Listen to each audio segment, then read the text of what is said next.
Howdy to whoever you end up watching.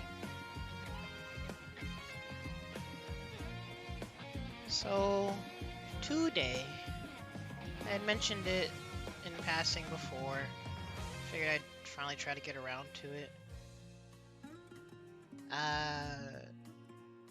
A while back when Ghost of the Trinity and I think it was kind of just a giant community effort, because I think he did a stream like having lots of different people on to discuss.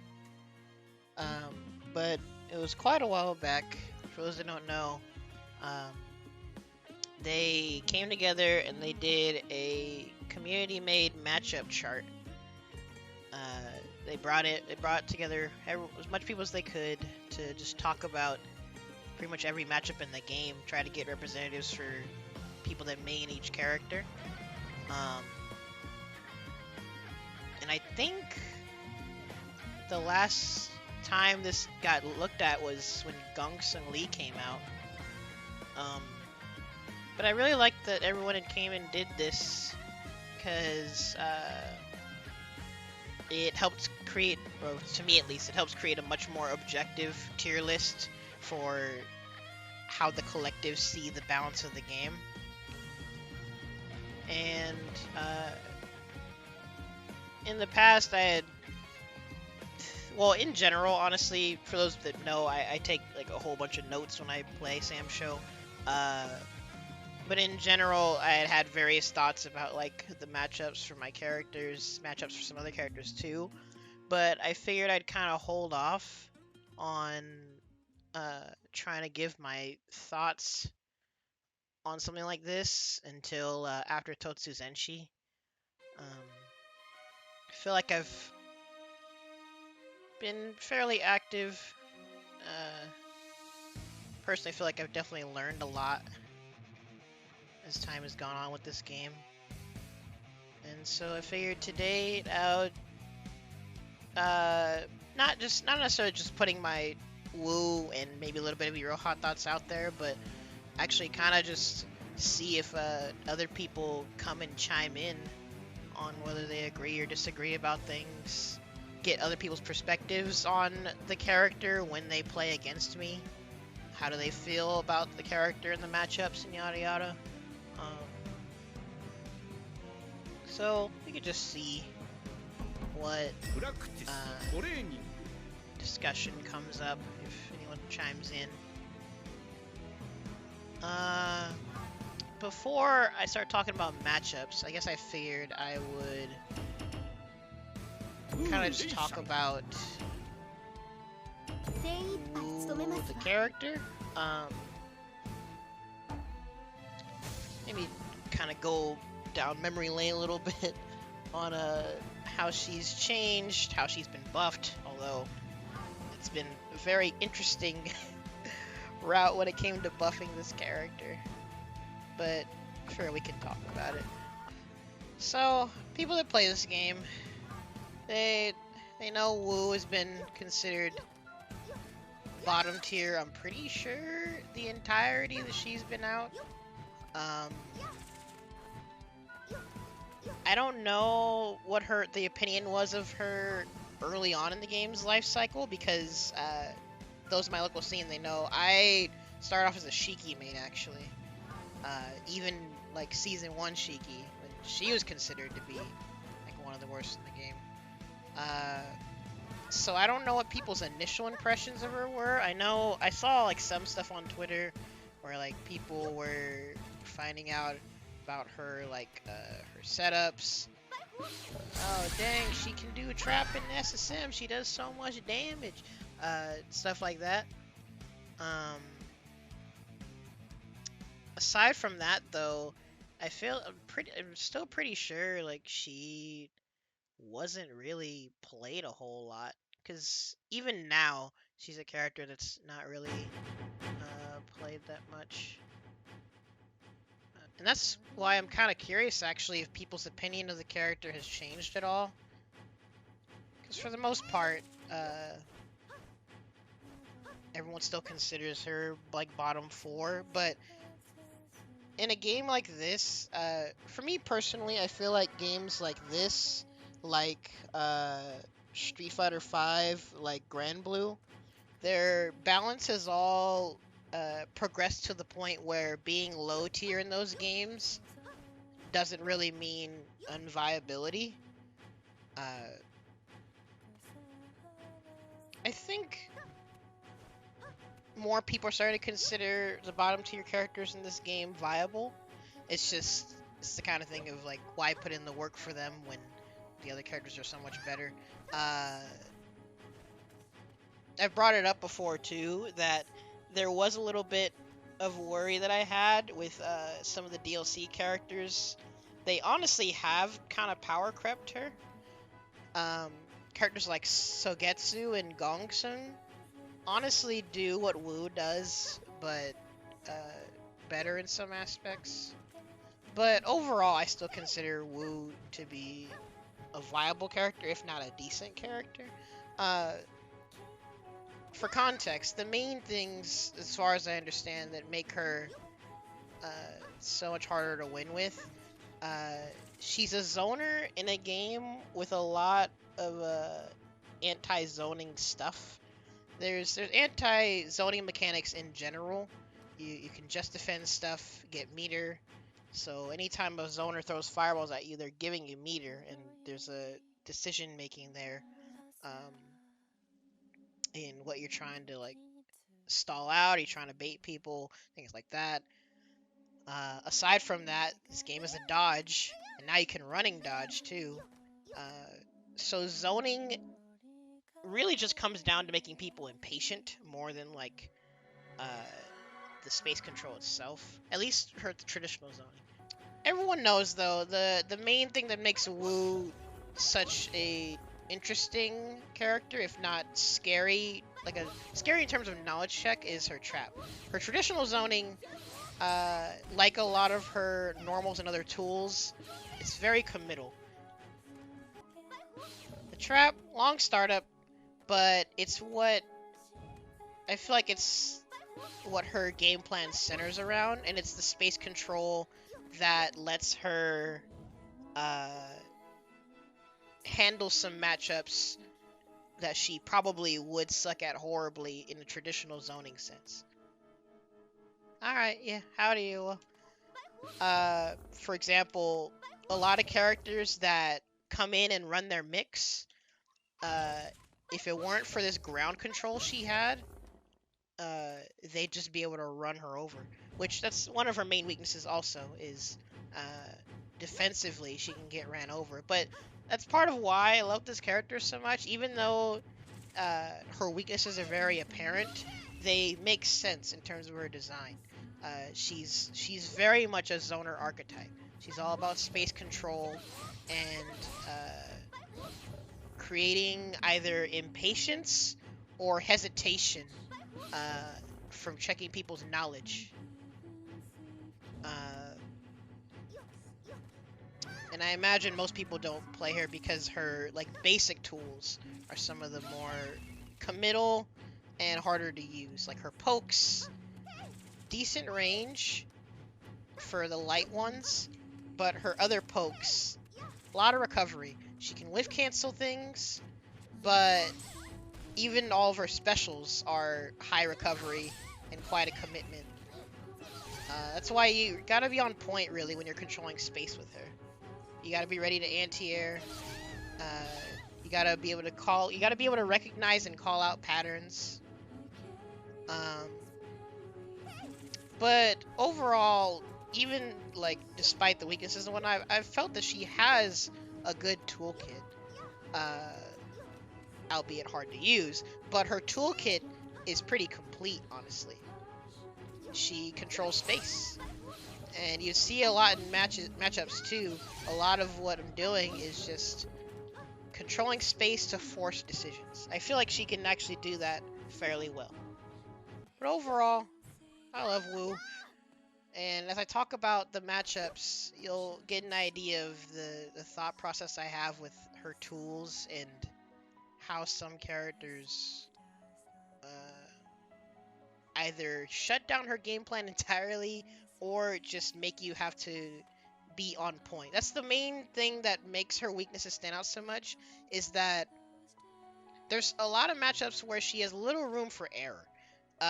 Because again, with the space control, a lot of what you're doing, especially against all these aggressive players and aggressive characters, is you're controlling space and, like I said, forcing decisions. Most of the time, you're trying to get people to jump at you or try and commit to poking over the trap. And you gotta be ready for things. Some characters actually have ways to bully past her space control. And in general, you have to look out for a lot of things. You can try to counter stuff if you know it's coming. You can try to preemptively anti-air. Sometimes people can, like, actually punish your whiff recovery. Yeah, aside from that, it's really just creating impatience. Because technically, people can just sit there and just defend these ice balls the whole time. No one ever does that, though, because eventually people mess up or they just get bored. But it's just something to keep in mind when it comes to the anti-zoning tools of this game. Let's see. So I think what I could do, I guess, is I'll just like plop characters on here, and then we can just go into specifics either that people ask about, or if there's anything that I feel needs to be elaborated on. Does that sound good? Right. That sounds good. That sounds so good. Does Wu? Okay, I'm gonna ask this. So, just is for does Wu have a solid or a slight advantage for any of her characters? Uh, I, I I'm just asking. honestly, probably not. Hmm. Um, in fact, I just kind of went on autopilot and I made all these tiers. But realistically thinking about it, and based on how some of my matchup opinions have slightly changed over time, I don't know if Wu has any solid advantage matchup. Maybe?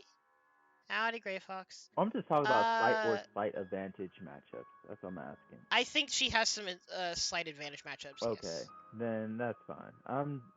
If she has like something slight, that's fine by me. Well, in fact, how should I do this? Should I just go in the order that these characters appear, or should I Uh, do tier by tier? go. What do you think is most comfortable to you? I'm fine just going in the order that we see these characters right here. All right, that sounds that sounds simple, honestly. And then what I was thinking was, once I put my thoughts here, we would look at the community matchup chart.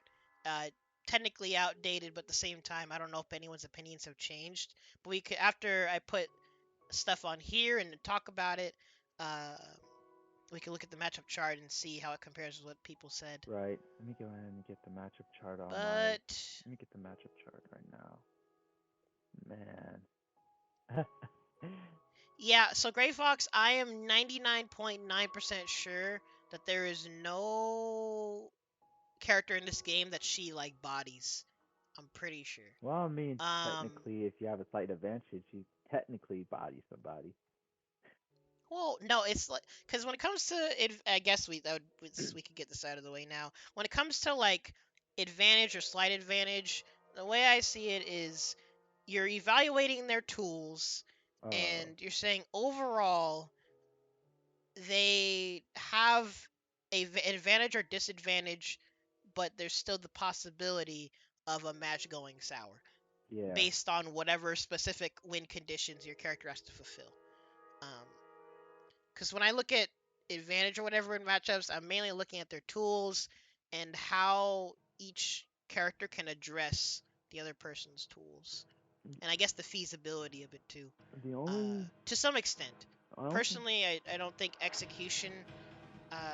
Well, actually, no. Execution plays a factor depending on severity, but we can elaborate on that later.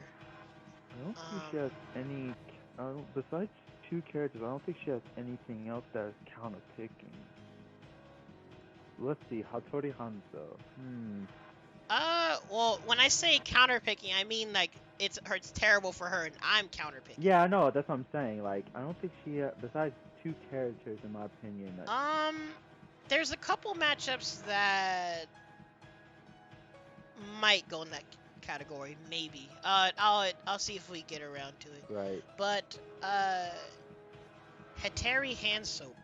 Um, this is a matchup that I used to think was here. Oh. My opinion of that has slightly changed since Dustin. I still think Wu pretty much dictates the pace of the match. Hanzo, he can't teleport willy-nilly. He can't slinky. Wu, like, forces Hanzo to play at her pace. And I still feel like the Hanzo has to, like, get to mid-screen and do a fake teleport to bait lightning. Or, he has to just straight up, like, go for a YOLO high-low. Which again, just a YOLO high. Because if you space it correctly, you can 6-6C over the trap. You have to like get your spacing right though to get over the trap and get past the trap too. So I've wondered if I don't know. I think it's more so. I remember Inazuma and other forgot who else said they think that it's even. I think it's at least here. I think, in my opinion, I think there's ways you can get over her trap because like she has a long, what's the word? I guess I'm gonna say a long time frame for recovery after she gets the puddle. No, yeah, she. So I think it's, technically, yeah. Huh? I think it's because of his bottom teleport, which I feel like is not really used. But I don't know. I'm just I'm pretty much just going. Well, that's what's been brought up before is that Wu on reaction can just 2-2A or 2-2B to any teleport. Literally any teleport. And so the Hanzo to beat that has to get close enough to where he can fake teleport, she lightnings, and he runs in and command grabs. Oh, because I was doing the bomb teleport where he like goes under the ground and then hits you with a low. That's the one I was talking about. And yeah, lightning still beats that too. Okay, because like what I was thinking of is that as soon as you start, doing your teleport animation, he starts teleporting. He starts to go ahead and do his teleport, and then as soon as you start doing your puddle animation, he teleports down and hits you from there, or hits you from behind, unless you're in the what's it called, in the word for it. Unless you're in the corner. The corner, yeah. You pick the direction. Yeah. Yeah, if you do medium lightning, it lasts long enough to cover all of his teleports. Like, no exaggerating. Or you could just jump, literally like jump back, and you cover all of it. You OS all of his teleports. Literally. Jump back? Well, because he can still teleport behind you, and then you both have to air to each other. Yes, but then again, I'm Nako, so. But that's the main reason. Well, yeah, you're also Nako. That's the main reason I say Wu dictates the pace of the match is because he has to be extremely mindful of when he does lightning. Of when he teleports, and he can't slinky. If Wu is like keeping track of how long she has for her traps, and she's staying at a distance where she can react to dashing forward, Hanzo can't, he literally, it's the kind of thing, it's other matchups that I'll discuss later, where people completely shut down Wu's game plan. I feel like Wu completely shuts down Hanzo's game plan. The reason I say it's 5-5 though instead of 6-4 is because up close he actually is a freaking demon. I think he's got is a freaking demon. Solid mix. I think everybody's a freaking demon when they're up close against Wu. Well, yeah, but ever since Dustin tried Hanzo, it's like become more apparent to me like the pressure that he can run because I still think he's the closest thing this game has to a grappler. He gets the most reward Normal off of grappling. like running a grab-centric game plan compared to other characters. Alright.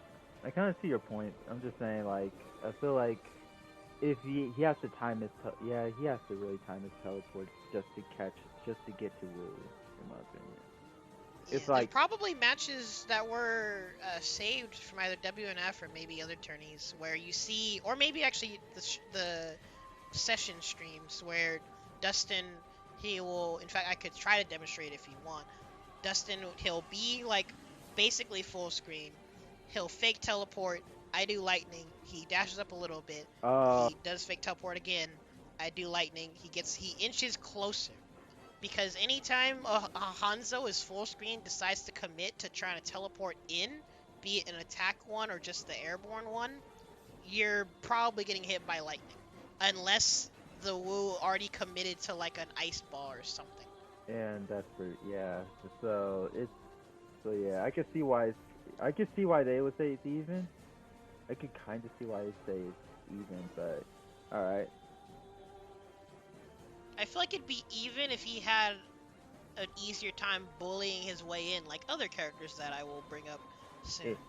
But before that, Basara. Kubikiri Basara. Jeez.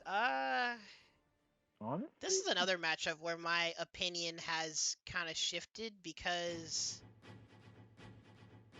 why? Honestly, I say in the disadvantage. past, I had thought that he kind of teeters between here and here because he has his own zoning tools, but he also has a good set of anti-zoning tools.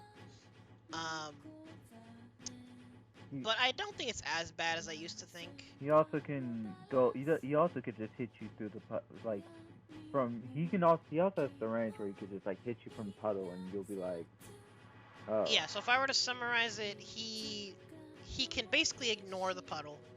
He can 5C over it. He can do overheads over it, which is another thing you have to look out for. He can also DP. He can also DP it. Like well, the DP, like if you he can DP on reaction to traditional zoning, the ice balls.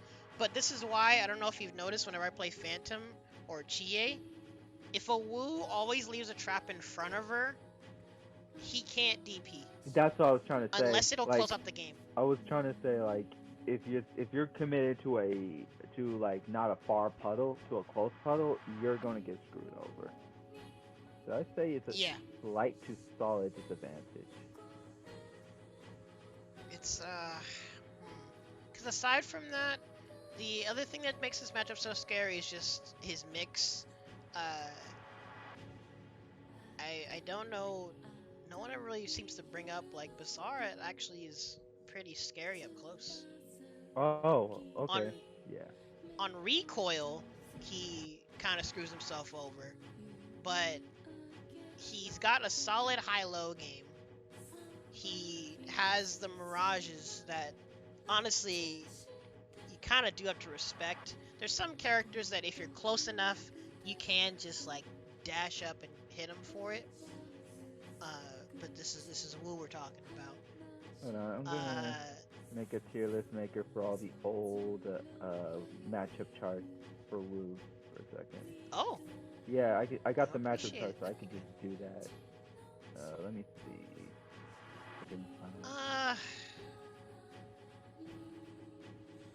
I might just keep it in, like you said, solid disadvantage for now.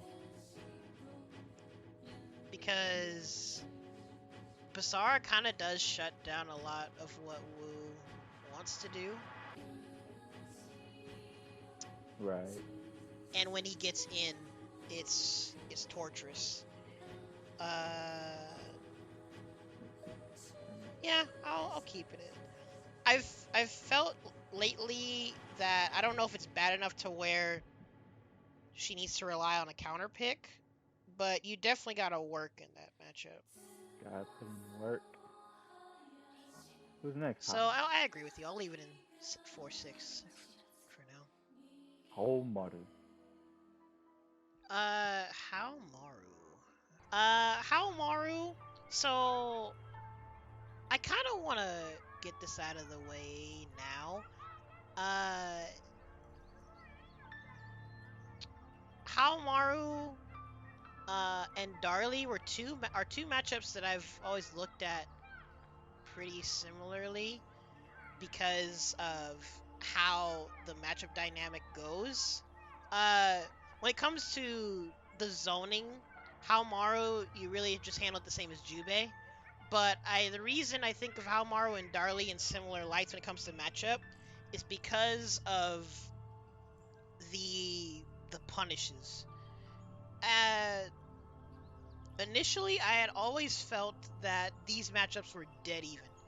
Um, Right. and honestly, I might still because technically, these are characters that technically could never get in. If the Wu is on point, because uh, Wu Trap cancels out How Tornadoes, and then if Wu has a trap down, he either has to make a choice to get rid of the trap or try to approach. He doesn't really have ways that some other characters do to like bully their way in past the trap or poke over it.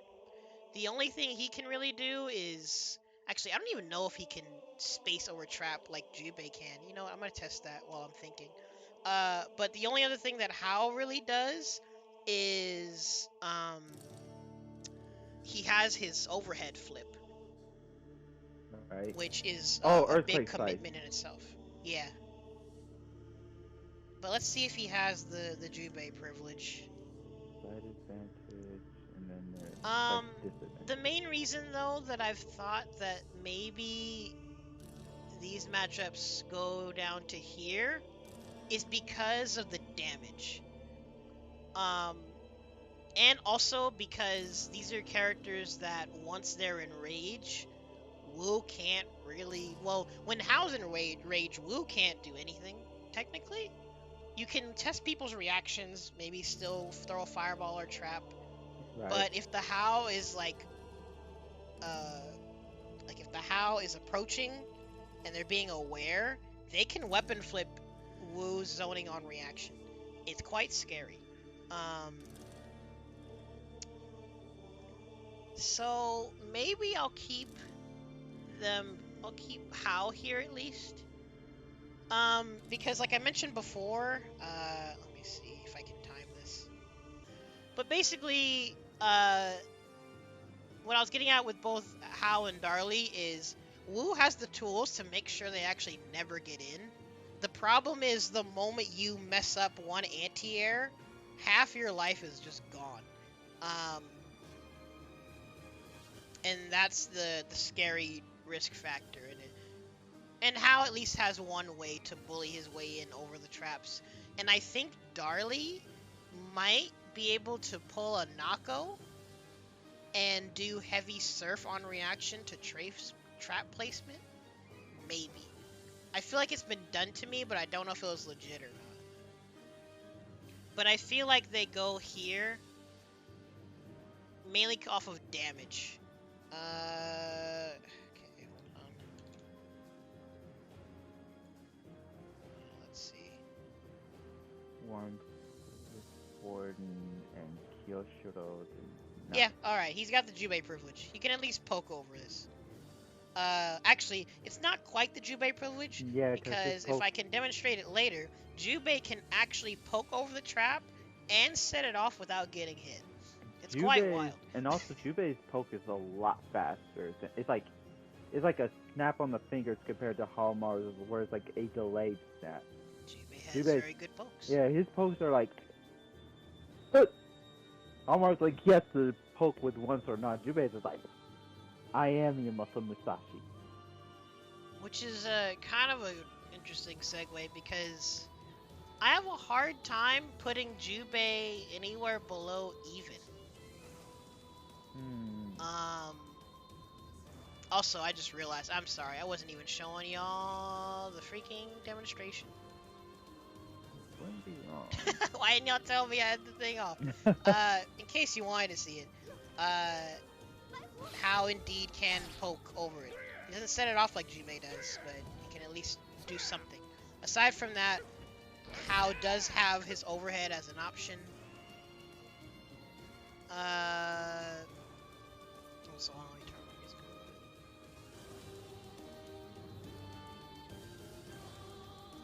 on. Okay. Let me know if I need to adjust the audio at all. Like I said, he has to commit to either approach or eliminating the trap with his tornado, which actually Wu can punish How committing to this with her ice ball. Same with Jubei.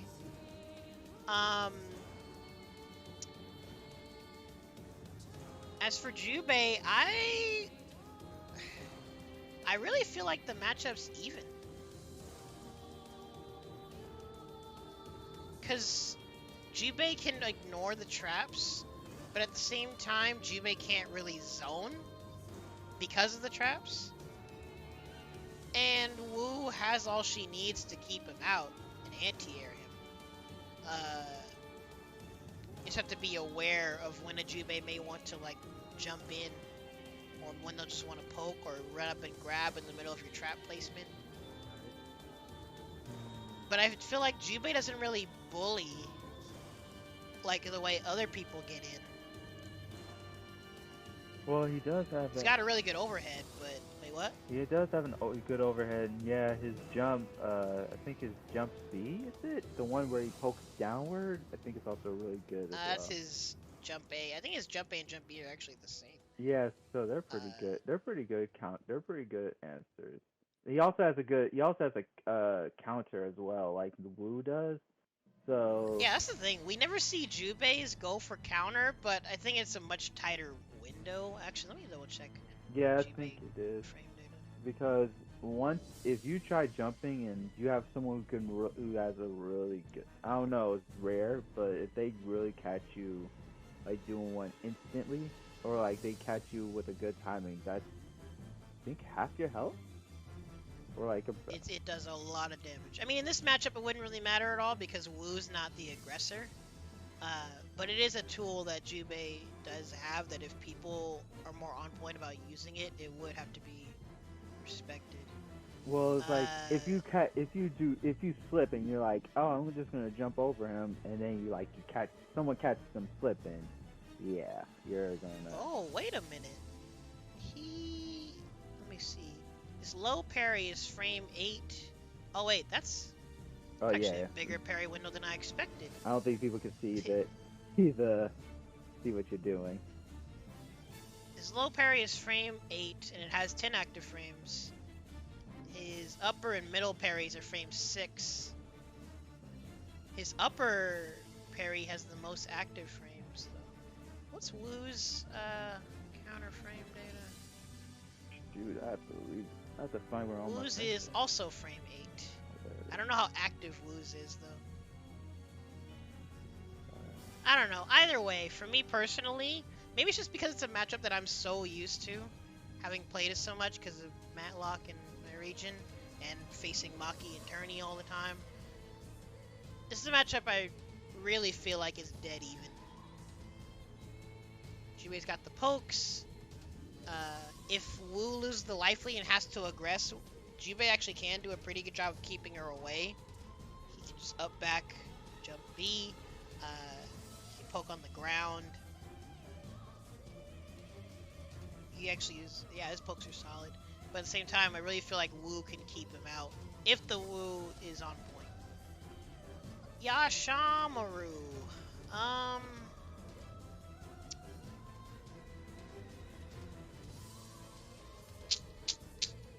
This is another matchup that I used to think was here. Is it? Maybe? It might still be. I don't know. Oh wow! I did not know this was like... Maybe not. Oh. Because, huh? Oh, what's his name? Not Yashamaru or Yashamaru. Oh wow. Crow Boy. Mr. Crow or Raven. I mean Tengu. My bad. Tengu. This is hard because Yashamaru is definitely a character that it can be hard for Wu to zone sometimes. Basically, anytime Yashamaru takes to the skies, Wu can't zone. Really? Because he can actually just spear throw and just straight up punish Wu for zoning.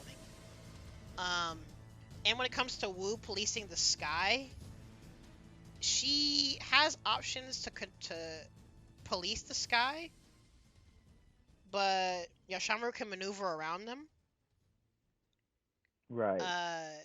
You gotta be precise with your high ice in order to hit him out of the sky, because he can, like, double jump past it. You can not only double jump past it, he's also got, if you, yeah, well, I mean, he can double jump past it and then hit you with a spear. Or Yeah, hit you he with can spear throw, and if he hits you with a spear, it doesn't matter if your projectile is about to hit him or not. And then when you approach, he does. Sometimes I don't see Yashamaru do this as much, but in the air, he still has his dives. Yes, he has so he can either call out your approaches or get away himself. He has a knuckle dive. He has a knuckle dive. Yeah, so the only time I feel like Wu is able to make a Yashamaru on edge is when Wu is in rage, because her weapon flip, if you get close enough, he really can't do anything the moment he jumps. He can try, I mean, if you're quick and the Wu's a little bit slow, he can dive out of there, but most of the time the weapon flip will catch everything if you're quick enough. So I think that's the only reason why I wouldn't put it in here. Well, maybe. Because even like air game aside, he's another person with giant buttons. He can poke over the trap. And when he's in rage, he basically has an instant overhead. He also has a 6-6C that he can go over the trap if spaced correctly, but since he like steps backward when he lands, Yashamaru has to be pretty precise with that.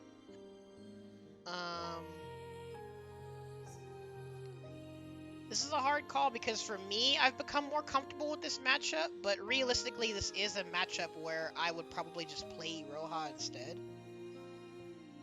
So that's part of what makes me want to leave him down there.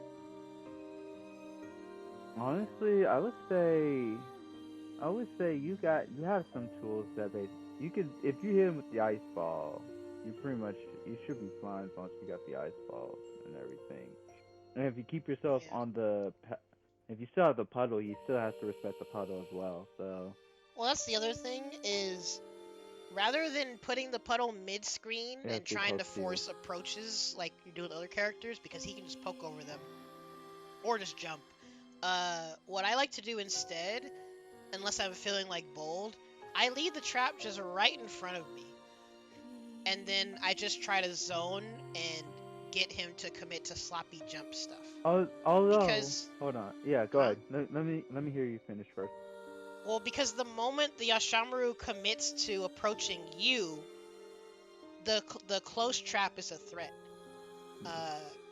Because if it's right in front of you, he can't dive at you. He can't cancel into anything that will move him forward, or he'll go into the trap.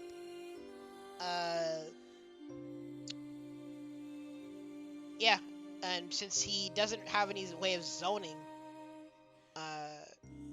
actually that more so depends on a life lead, technically. But if you're in that situation and you have a close trap, Yashamaru has to respect it. Right. But in neutral, Yashamaru can pretty much ignore the trap. Because, like, I feel like if you do read that, he's going to, like, what's the word? If he's going to poke, you can just deflect. Because if you have as long as you have the puddle, they have to, like, poke or they just jump over it. But their decision is to, like, poke. Then you just hit him with that deflect and then do, I don't know if you could do SSM from puddle. It depends on the distance. Not a max range poke, that's for sure. Yeah, but that's an inherent weakness in general. Well, that's the design of this game. It's an inherent weakness of long-range pokes.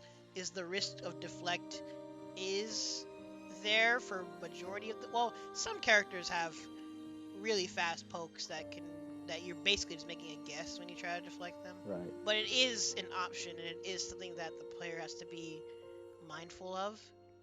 So Yashamaru might.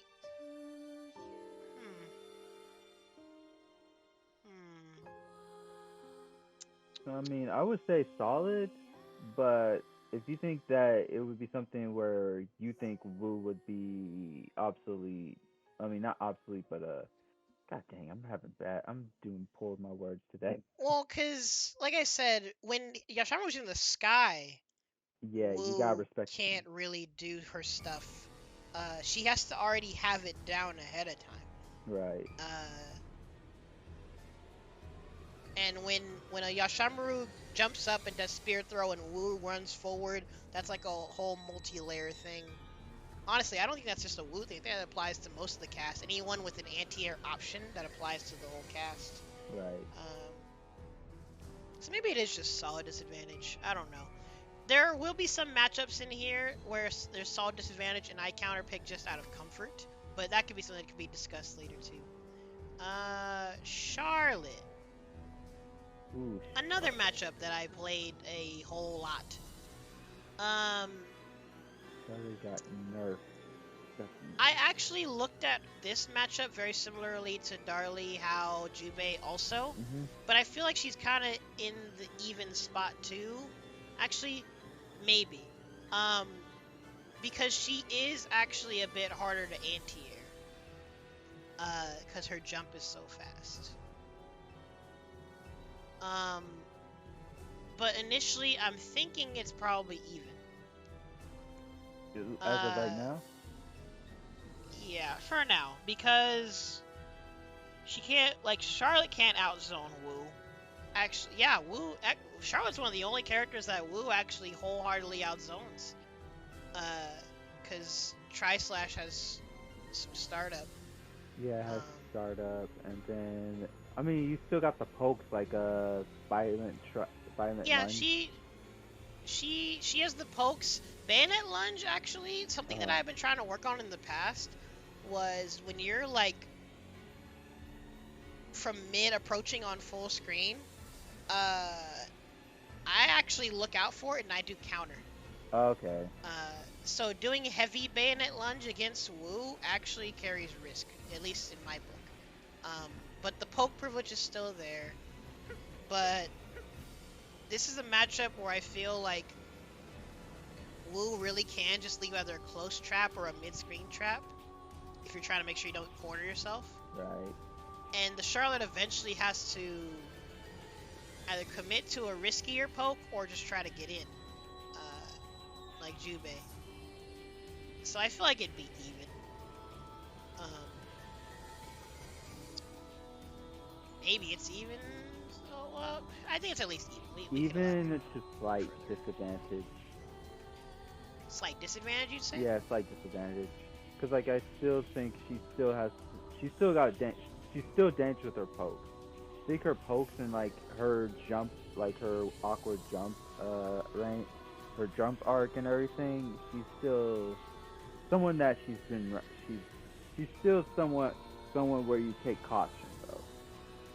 Yeah, well, because actually, characters like Charlotte and Darli, these are matchups where, unless you have solid reads or you're in a solid distance where you can do lightning or counter reliably, right, these are matchups where you probably just want to do a quick air to air if they're gonna keep jumping at you. Or you just JD and then push them out. Yeah, that too. And again, going back to the damage thing, poking over the traps can add up, but it doesn't feel as bad as a Hao or a Darli jumping in and deleting half your life bar. And then doing high-low on you afterwards. Yeah, that is very unfortunate. I feel like Jubei and Charlotte, I was about to say Charlotte, Jubei and Charlotte don't hit as hard in that manner. They kind of do a bunch of pokes and then get a knockdown and then aggress some more. Whereas Hao and Darli basically only hit you 3 times. Or they do their long-winded high-low themselves. So yeah, I think Charlotte's even. Shiki. Uh, She's still. I don't. okay. Did she get nerfed? So Shiki, no, she got the glow up. Oh, okay. Yeah. I don't think she's been nursed since then. And that's the funny thing because when she got the glow up, she started getting played. She didn't get really played as much as people expected. But she's just really solid. But I'm glad Shiki's here because I'm gonna bring up a couple other characters along with Shiki to where these are matchups where you probably should counterpick, but for me personally, I don't know if I feel the need to as much anymore. Because the thing about these matchups, for those who don't know, in fact, some people probably recognize, these three are matchups where Wu literally can't zone at all because she gets SSM punished. But on the flip Yeah. side of that, the moment they SSM, Wu is having the time of her life. Uh, that's why part of me, when I do decide to do this matchup with Wu, I just want to just take the SSM or even bait it if I can, and then just go to town zoning and doing what I want. Um, It's scary if they get you in the last round or the second round, where they're a round up ahead of you, and then you're like, well, that's why AR Robert is so smart about it. He knows, and you guys can probably tell in my matches with him, he's buffering SSM constantly. And he knows that eventually, if I slip up, he'll get it, and it could probably close out the match. Uh, for me, the earlier that happens, the better. Because, and that's part of why I'm wondering if they should stay here or not. Because once Shiki SSMs, she can, she doesn't really have any way to get in. Aside from, well, actually, she's like Haohmaru, where she has very committal ways to bully her way in. Or if the trap spacing is off, she can like teleport and wild out like that. But aside from that, she has to go for a YOLO overhead. Shizu. The main reason this is hard is because even when SSM is gone, Shizu is like borderline impossible for Wu to anti-air. Because the moment he's hanging onto his umbrella, I treat it kind of like Nako, where Wu's better off just dashing under him and getting to the other side of the screen. Because trying to anti-air him with lightning, you have to get right under him. And then even when you do that, he can just do the umbrella thing and get away. And sometimes even hit you if you lightning too slow. Tam Tam is also an awkward matchup because, well, actually, I feel like Wu wins the zoning war overall if she has a trap down. If she doesn't have a trap down already, it can get kind of annoying. But once the trap is down, he has to do at least one mid skull to cancel out Wu's mid ice ball, or else he's gonna get knocked down and then Wu gets to aggress. This is a matchup where surprisingly Wu has to be the aggressor.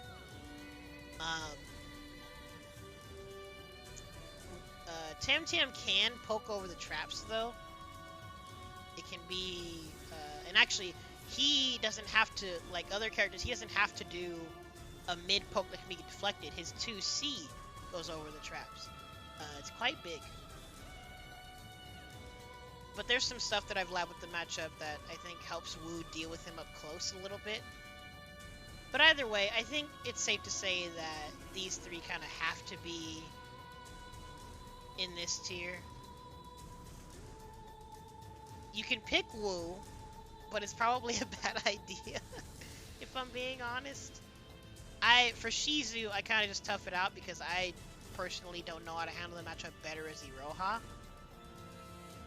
I feel like in that situation, I guess you have to play like loot. You have to go like loot stairs. Go like loot stairs. Talking about aggressive Wu? Yeah, probably be a little bit more aggressive with them. You have to play. Like I told Nick, aggressive Wu is bold. sometimes not a good idea if I'd be frank. Uh, there's only some matchups where I feel like Wu has to be the aggressor, but outside of that, she as lovely as she is, she ain't built for that. She can only be the aggressor when you make your opponent afraid or your opponent straight up doesn't know how things work. I Which is say why she's definitely a noob killer character. She's a knowledge check. literally. Jinkies indeed. But yeah, I'm gonna keep these three down there, I guess. Which matchups I tough out with Wu? It would come down to what I do if I keep competing. Shizu, I'll probably keep playing Wu. Shiki, probably should just play Iroha, maybe? Tam Tam, I think I could do it with Wu. Moving on. Galford. Hey, Poppy! Jeez. So when I first learned Wu, I thought it was here. When I started playing with really good Galfords, I thought it was here. Once I labbed the matchup, now I think it's here.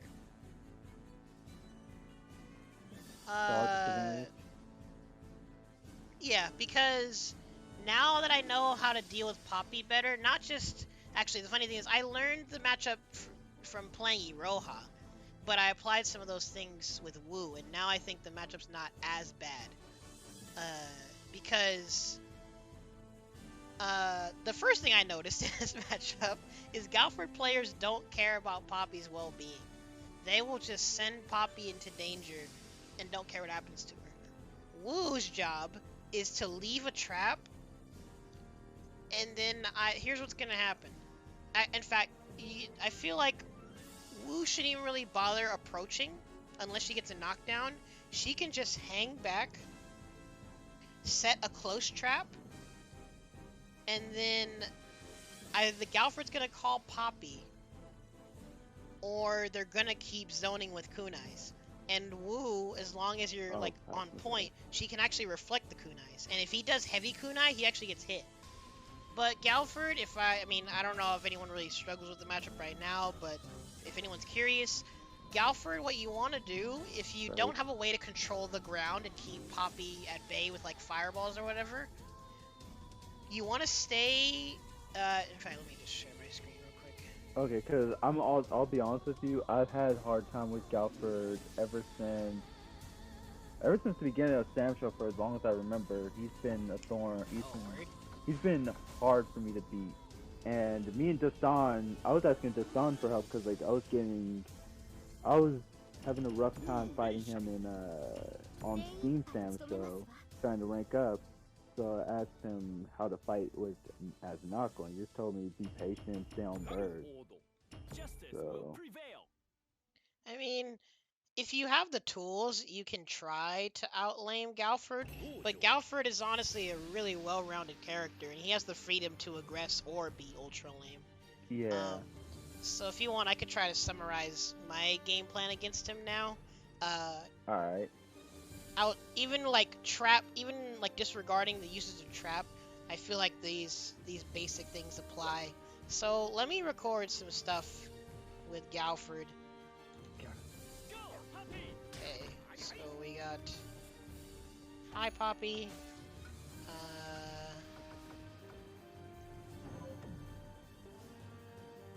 And this is old actor for Sam Show. We got B Poppy. Oh frick.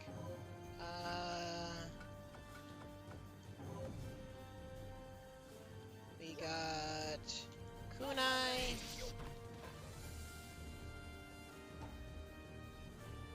Plasma Blade. Or I think I remember hearing it. I thought it was Thunder Blade. I think he is playing Plasma Blade, right? Yeah, he's playing Plasma Blade. It's just in the first two Sam shows that he says it's weird. Oh.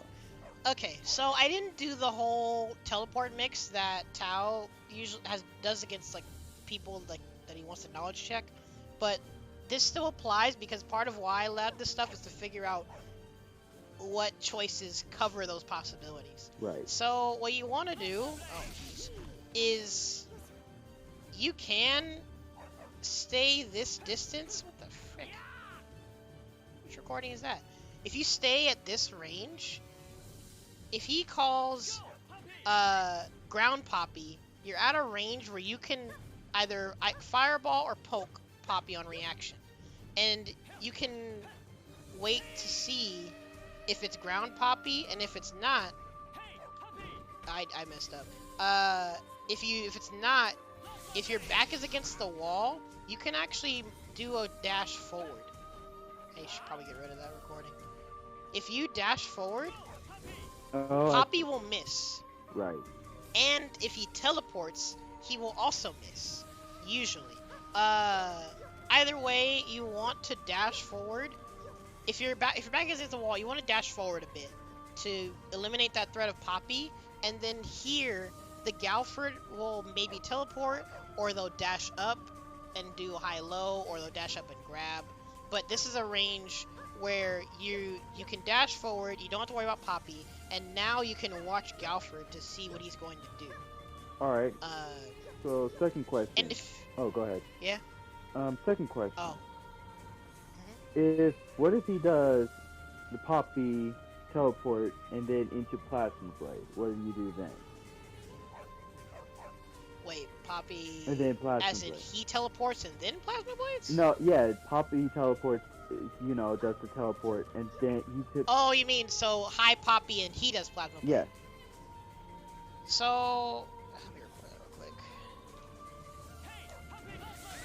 Okay, so that was high Poppy, B Plasma Blade. Right.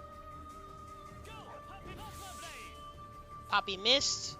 You dash, and you can still block the Plasma Blade. Honestly, I might have time to freaking reflect it. Okay. Ugh, I didn't dash far enough. Let me try that, actually. I'm not dashing! Yeah. Okay, so I can't reflect, but you can dash forward to avoid Poppy and still be able to block Plasma Blade. Probably JD and get yourself free meter. Actually, if you're feeling ballsy, you probably... So you just dash jump and at then him. jump. Yeah, dash and jump. I don't know how many characters can hit him, Not but actually that was going to be my next point, is if your back isn't against the wall, what you want to do is probably backdash to avoid Poppy. Unless you're feeling bold and you want to just approach forward. I'd rather, in my opinion, in my experience, well, for you it's pretty different, but in my experience as a knuckle player, I want to get in. So I don't want to just go back. Now, if I want to go back and get that JD, or go back and hit him with that Kamui Rinse, the Plasma Blade, that's one thing. But I'd rather try to get in with Nako. So I'd rather do what you did earlier, and just jump in, either do that, get the JD, or do that, jump over, hit him with that. Yeah. And in fact, I guess another Galford matchup pointer, you want to jump at him on recoil also, usually, because he doesn't have a lot of options for dealing with people in the air, unless he is free to, like, command grab you, or try and do a preemptive anti-air kick. Right. But hopefully that clarified things. Basically, that sums up why this matchup isn't as terrible as I used to think it was, because even when I did my first Kumite, Lex and, like, some of the other Galfords were like, yeah, dude, this matchup's trash for her. And I was starting to think so, and I just played Iroha instead. But playing Iroha showed me the general concepts that you can apply in dealing with Galford. And I think Wu's toolkit, honestly, lets her deal with Galford's tools pretty well. Because if he does ground Poppy, Poppy's gonna be out for a bit. If he does a kunai, if I'm paying attention and not a scaredy cat, I can reflect those. And then from there, you just want to stay at a range where you can see and react to his approaches. Be it teleports, be it overhead, be it slide. Right. So, part of me, if I were to get more experience and be more confident in the matchup, I'd maybe put him up here. But I think it's safe to say that he's a character that cancels out Wu's zoning. Or they kind of cancel out each other's zoning. And then it's up to the Wu to, like, send it back to him. And then he makes decisions from there. But then that's part of why I don't know if he should go here or not. Because I feel like he doesn't really punish Wu for zoning. It's more like they try to outzone each other. Right. And actually, no, Wu punishes his zoning. So maybe Galford goes here. I don't know. Because once he's in, yeah, it's a nightmare. Basically like Hanzo. Actually, I think his pressure might be even better than Hanzo. Because he has cancels into Poppy that if you're not paying attention, it can be hard to call them out.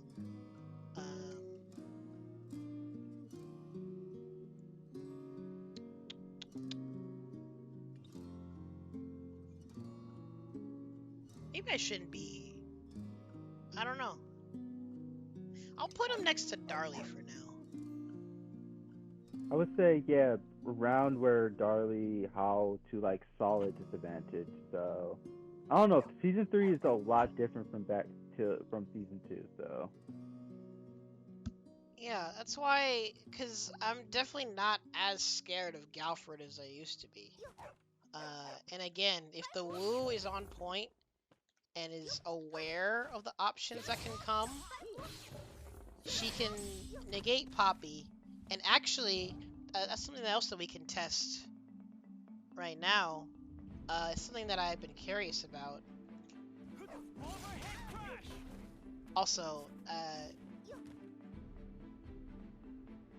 finding out that overhead crash has like varying angles has made me realize jumping against Galford at like in the mid, well, jumping against Galford in neutral is kind of a bad idea.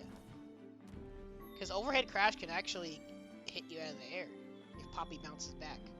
I feel like overhead crash is one of the main tools in this matchup that Galford gets to use a bit more freely.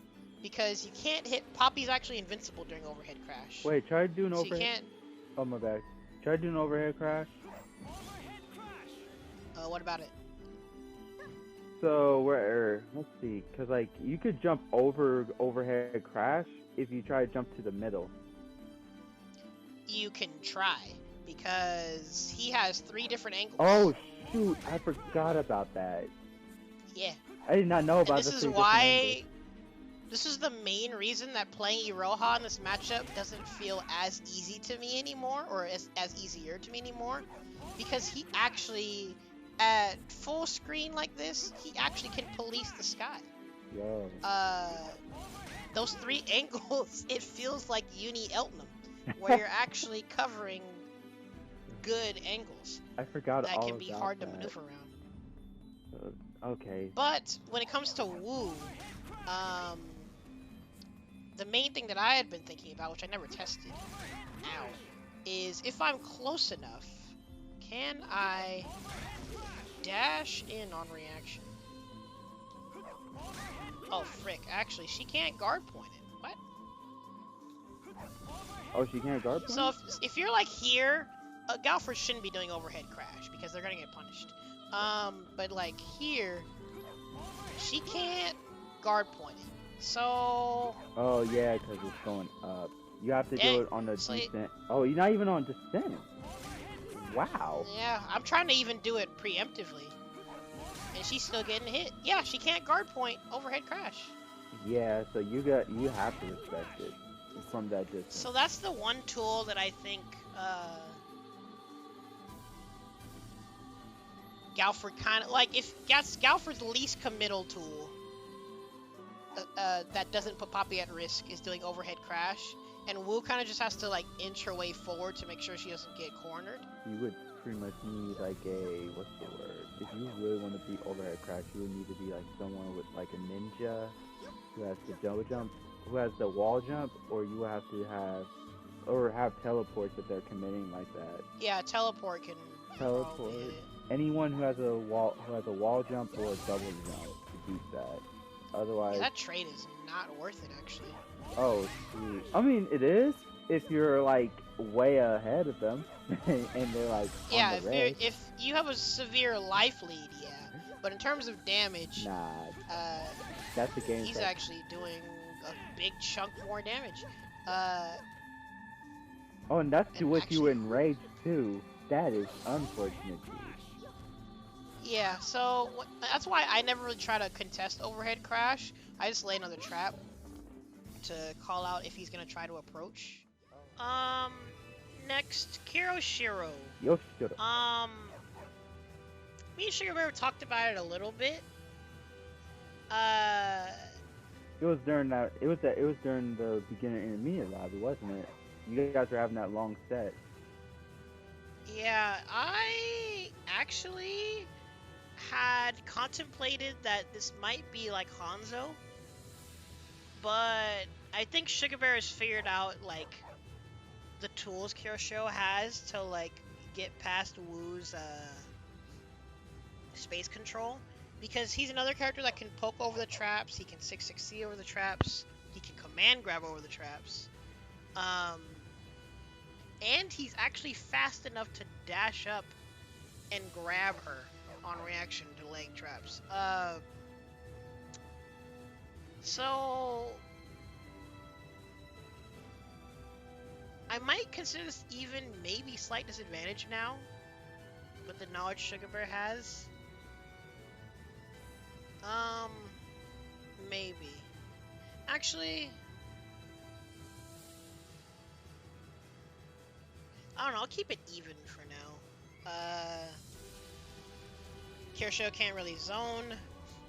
She handles his zoning the same way she handles Jubei's zoning. Their ground fireballs, trap negates them, and she can actually punish them with her ice ball if they mistime stuff. With Tsunami or just Yeah, Tsunami. Mm. So Kyoshiro actually has to be careful about doing the Tsunamis. And they're pretty fast, so if he's like full screen, he can do them with low commitment. But as he try to get closer, just trying to zone against Wu as Kyo is not really worth it. You might as well just try and either poke or inch your way in and get people scared about stuff.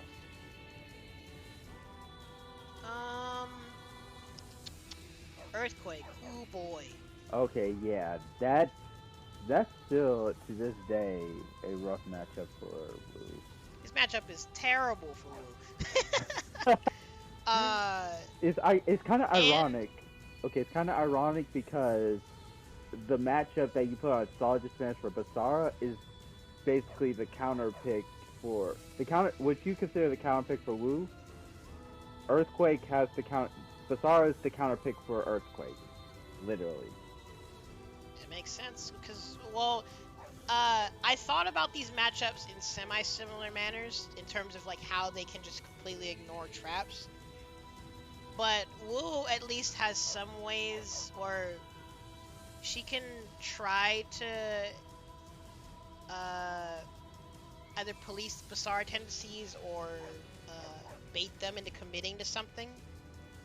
Earthquake doesn't really have to acknowledge majority of what Wu does.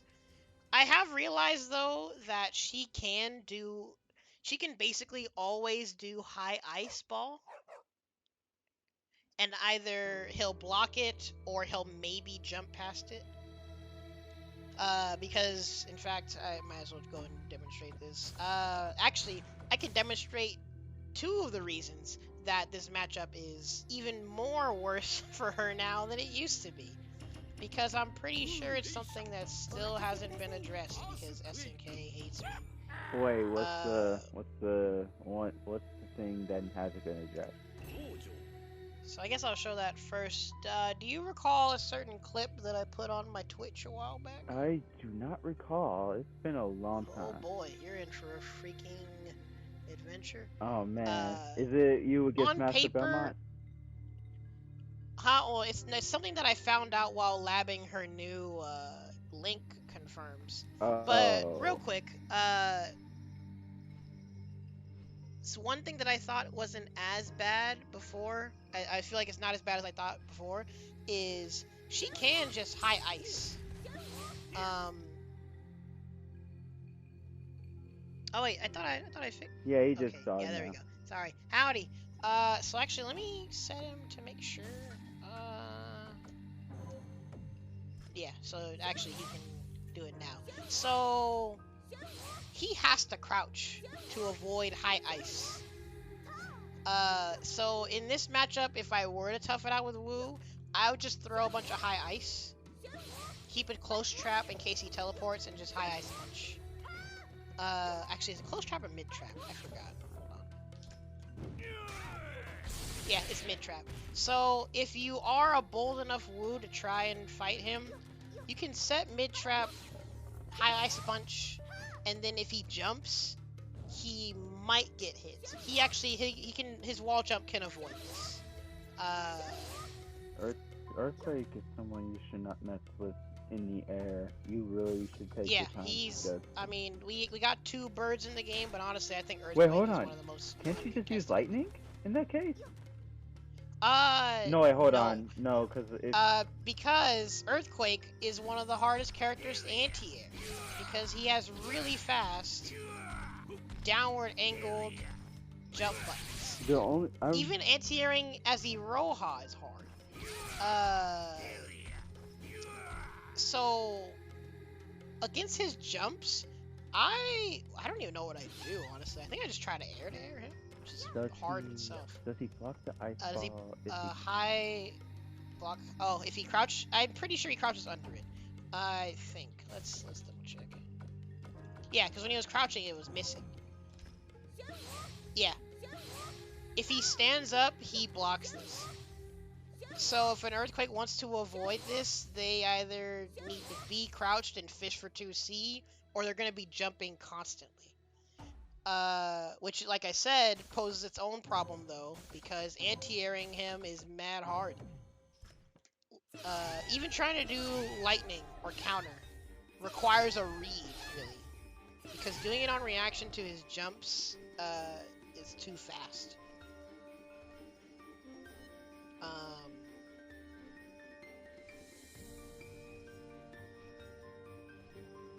Oh, crouch blocking? Oh, yeah. I mean, I set him to block, and he still wasn't getting hit by it.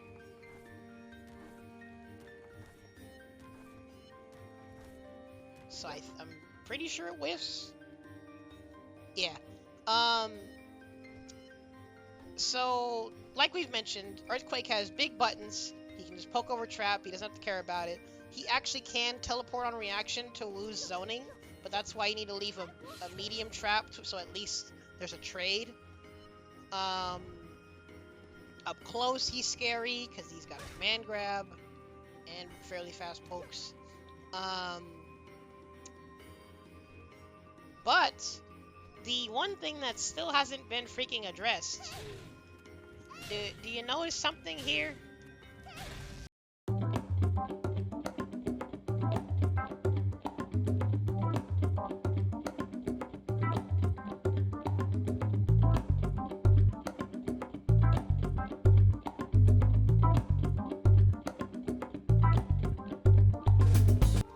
Because she can't do close crouching medium slash against him.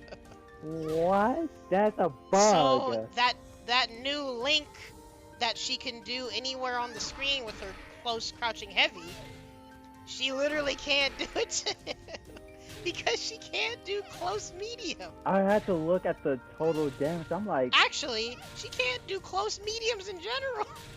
Yo, that's unfortunate. I never even realized that. Is this something that applies to other characters, actually? I don't know. Try that on Nako when you get the chance, cause, yo.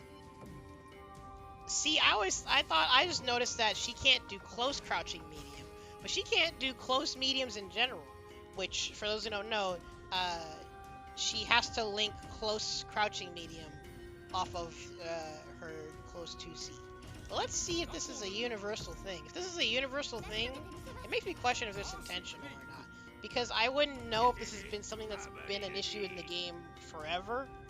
That'd be such a weird thing if that's intentional, that he just can't get hit by close normals. It's a pretty fast. Okay, this is her far medium. Right. Oh, that's her close medium. Yeah. No, that's not her close medium. Her close medium is that. That's her close medium. So... Wait, is that Earthquake thing in general? No, this is a close medium. So that's just a woo issue. That's hilarious. Yeah. Okay. So it registers it registers the damage, but it doesn't for Wu. Wow. Like Wu's close buttons legit don't come out against Earthquake. I still don't know if it's a bug or whatever, but either way, uh, it's not as detrimental to the matchup. It's just something that's odd, and it makes your uh, high damage link that you'll do when you don't have SSM, you literally can't do it. But aside from that, like I said, in general, it's just big buttons, very difficult to anti-air, and if you zone, the best you'll get is a trade.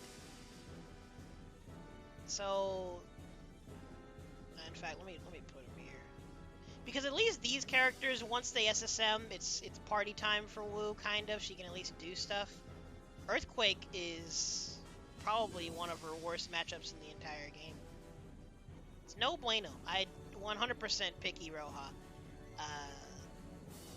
You don't pick Iroha for my character. I feel either honored or boasted. Actually, I guess that's a good. Let's go to Nako. Speaking of Nako, oh, you're not gonna go over the list. You're gonna go with my girl already. Well, I mean, I just figured you mentioned her. I'll bring her up. All right. So Lude will definitely tell you that Nako belongs down here. Lude and me will definitely tell you. Personally, you still think it's 6'4"? I don't know.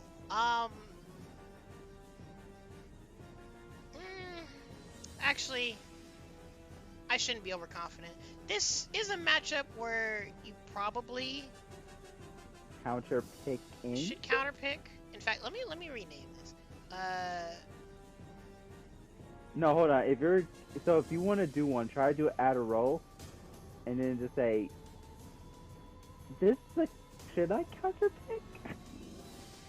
Well, that's why I was gonna call it. You should probably counterpick. Because then that covers the possibility of, are you going to tough it out, or are you just going to be more efficient about it? Some of these matchups like I said, I do tough out with Wu, but it's safe to say these are matchups you probably should just counterpick. Nako is a matchup I've become more comfortable with, not only with you, but also with Destan and Lude. I feel like... True. There are ways to navigate it, and there are ways to bait the Nako. Because, for those who don't know, the main reason this is hard is because she can she can uppercut you on reaction. I can dive from majority of the screen. I can dive. I can grab you. I could literally do. You can WFT with her on reaction. You could even SSM her on reaction. And before season 2. During season 2, I did manage, like with her lightning, I did manage to do a SSM on her lightning. That's only medium lightning. You can't do it on heavy, nor can you do. You can do it on heavy, I think. You can't do it on light lightning, but probably depends on. It depends on screen position. That too, spacing and timing it. But Nako can basically shut her out if there's a very patient Nako like Destan, you can pretty much cancel out Wu, and Wu has to play. Well, hold on. Wu has to basically play perfect. Well, hold on. Yeah, you have to play perfect with how Ghost said it, because me and Ghost were talking about this after our first match against each other in Monday Masters. You can't have her mid-range, but if Nako has you in the corner, it's her advantage. Straight up, no doubt about it. Well, in general, when Nako is close, Nako is a bully. If Wu... She doesn't even have, conventional mix. It's just her frame data alone. If Wu has... You can't recoil. If Wu... you literally can't recoil against Nako. Right.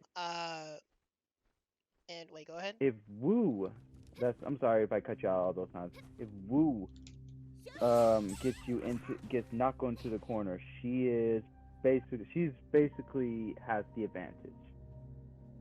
Also, but lately you've been doing stuff with the puddle as well, like where you just keep the puddle in front of you when you're in the corner. trying to bait out trying to bait out a rare Mutsube getting hit, but then I get hit in the process, so I lose Yeah, more. so some of you have probably seen it from matches, but the I feel like for me personally, the only ways Wu has to navigate this matchup is to be either literally full screen or have herself be cornered. It sounds weird, but at full screen, I think actually you technically still can, or I think literally full screen, No, you can't. You can you only can't hit her do this. from where you see where that sword is. It's You go right, basically here, really. go to where the sword is, It's and 90% of the screen. yeah, right there. Uh, That's Nako's range, right there. yeah. So Wu can't zone if Nako is even here. But if you corner yourself, Wu can leave a trap here, and whatever Nako does will get her to land on the trap. If you have a life deficit, don't do that tactic. Yeah, But cause this is why you've probably seen me in matchups like Nako, like Ukyo. Um, who else? Who else advances forward with their hit confirms? Anyone that advances forward with their hit confirms, I'm fine being cornered because even if they're gonna bully me with pressure, the moment I get a trap down, everything they do is a trade. now, Which yeah. if they don't knock me down, I can actually capitalize off it pretty darn well. Now there is one thing I have labbed. This was back in season 2. Don't know if I can still do it now, but it's really hard to do. This is the hardest thing to do. If Nako's in rage, or I would say this, if Nako has what's the word? If you're in the corner, you have the puddle, and I'm in rage explosion, and I hit you with a jump C or jump B, is deep enough. It can't be deep. It can't be just any deep slash. If it's deep enough to where I could do it in this time, I can Eason you from a jump C. From a jump C. Wait, as in you land a jump C? I land a jump C, a deep jump C, and then bam, you're dead. Right there. Hit you with the Eason. Really? By the way, Wu can hit Nako with 5B now. That's Nako King has a bigger hurt box. Yes, that is true. Well, so 2B, or, oh wait, 5B. I was doing 2B, my bad. Let's try that. So when it comes to Nako Kling, MCM has probably realized this by now. See, that hit at least. But honestly, when it comes to Nako Kling, I just try to dash past her, or even if you dash towards her, you want to dash towards her and try to get behind her as quick as possible. Because, let's see, this should be good. Because worst case, the Nako will try to dive at you, and you might guard point it. And otherwise, you can get away.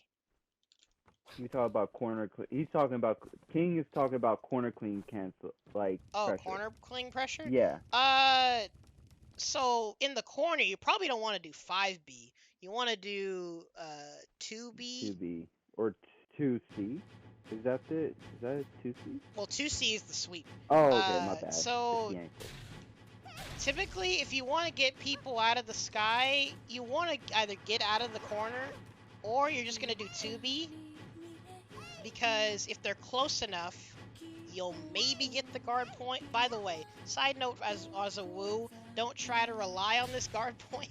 It's way too tight of a window to try and use reliably. You kind of just throw it out and pray when you have to. But outside of that... Oh yeah, because you tried doing that to me a few times and I was like... And you still got caught with the dive. Aside from that, I mean, she also has this 5A. Yeah, 5A is really good. 5A is pretty much your go-to. And also you can count, you get counter if I'm on clean, so...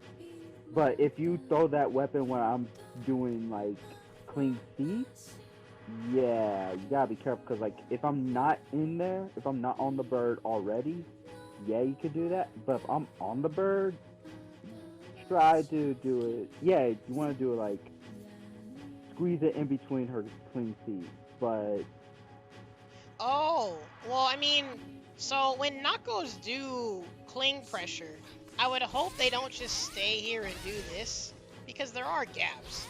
Usually, you can you want to cancel just out. drop down. Yeah, you Yeah, want to cancel and drop down as soon as possible. I can Unless you're feeling cancel. bold and you want to bully people. I can cancel out like bird cling and then go back and then go down, like go down without hitting people without the kick. Like I could do what's it? Two. Yeah, you I can could just drop down. You can do the axe kick.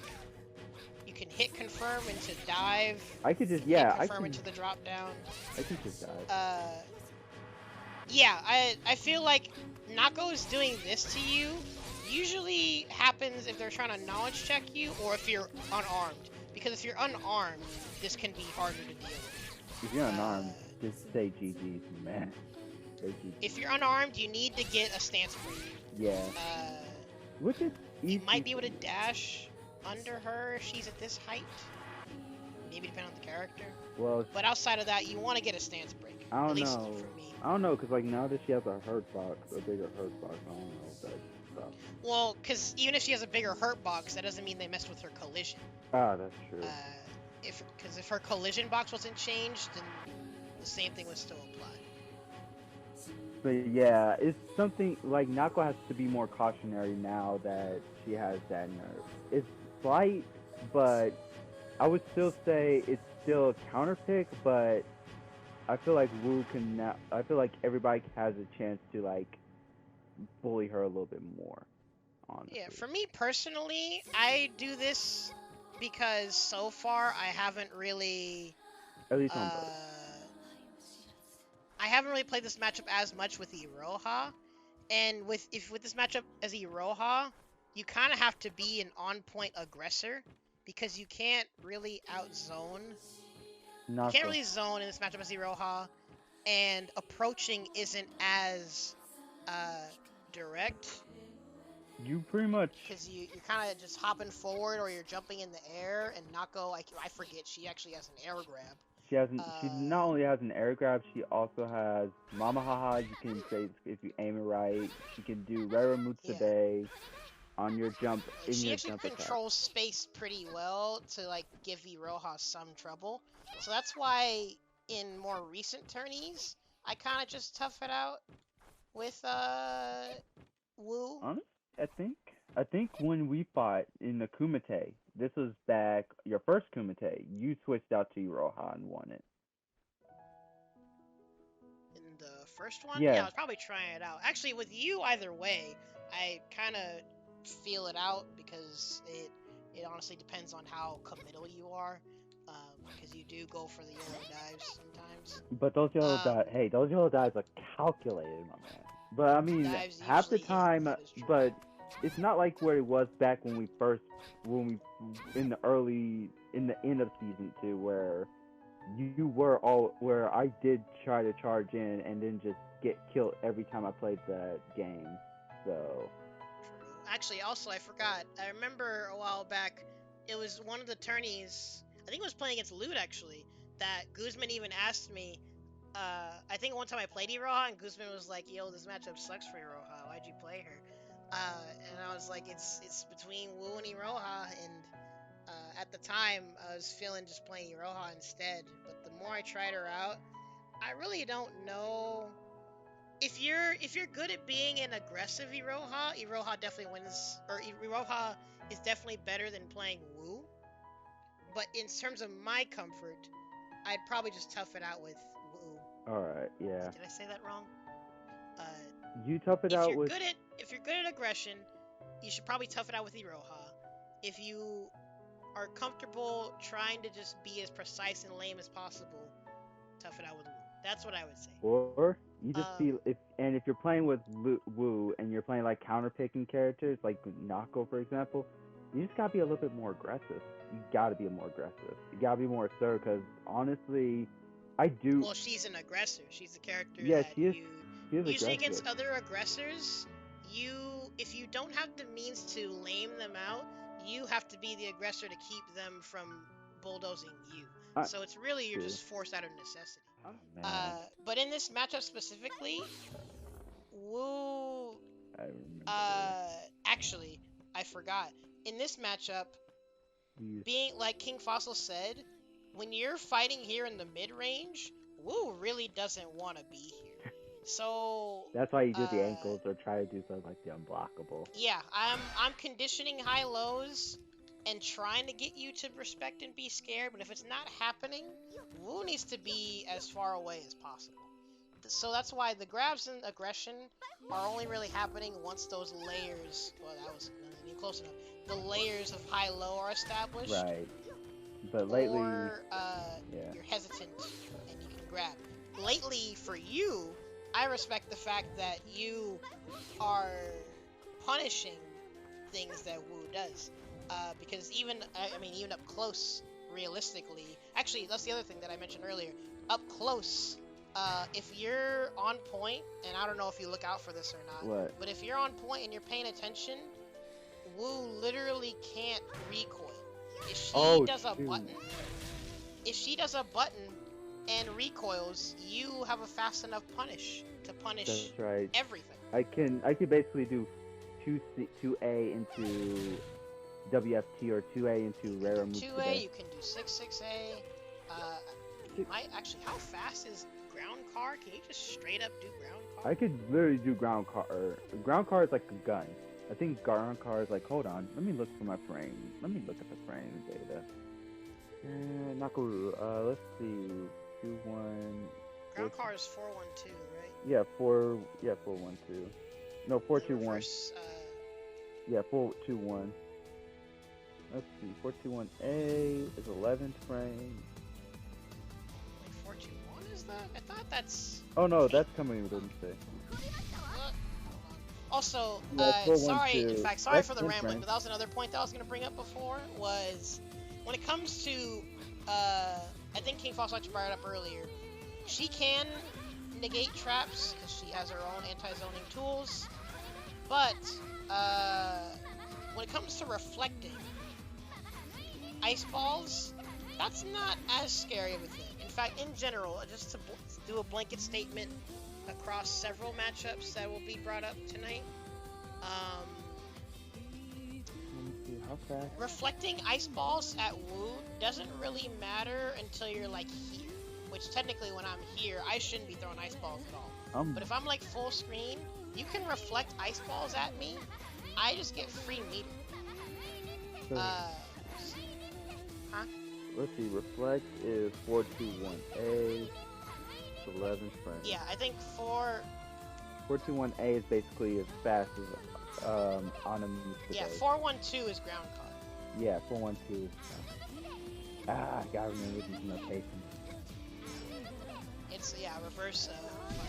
But honestly, I could just basically, literally... the point was that... Wait, what? I can literally just, if I block one of the moves, I could just hit you with a 5A into WFT or to... Yeah, that was the main point I was bringing up, is that that's part of the dangers up close, is she's one of the characters that can punish Wu on recoil, because everything Wu does off of recoil is too slow usually to contest quicker things. Right. And if you do anything that's a low, counter won't work. So yeah, either way, bunch of rambling, sorry, but the point is, this matchup is pretty no bueno, but at the same time, between Wu and Iroha, for now I tough it out with Wu. If I were to play Iroha more for it and like learn it better, I'd probably stick with Iroha like King Fawcett said. Yeah. Yeah, you could just WFT. Gosh, your freaking weapon flip is so fast. Hers and Cham Cham. Cham Cham. So this matchup, I think, is actually kind of hard for Wu. Wait, hold on. Can I just ask you, why is Yoshitora there? In the solid. Wait, where's Yoshitora? Oh, I forgot. I didn't even talk about him yet. Yeah. My bad. Well, let's talk about Cham Cham and then we can talk about Yoshitora. Okay. So Cham Cham it was hard for me to form initial impressions about her when she first came out. No, hardly anyone was playing her. Um, So Nick Cool. Now Nick Cool and Hella Plus actually were labbing the character out, and Even Tao. Cham Cham is actually hard for Wu to zone against. Wu can't really zone Cham Cham at all. Cham Cham's so mobile, and she has her own space control with her boomerang. Also, her stuff got buffed a little bit more as well, so... And that's the thing, I haven't even gone over her buffs yet. I haven't even looked at her changes. So, I feel like off of principle alone, I might put her down here. Maybe. But then again, maybe she might be on the same vein as Galford, where she can be a bully. I think, well, I want to lab it out and think about it, because I feel like Wu probably does have things to call out Cham Cham's mix. Maybe? Frame data wise, at least, though, it's kind of like Nako, where she is a bit of a bully.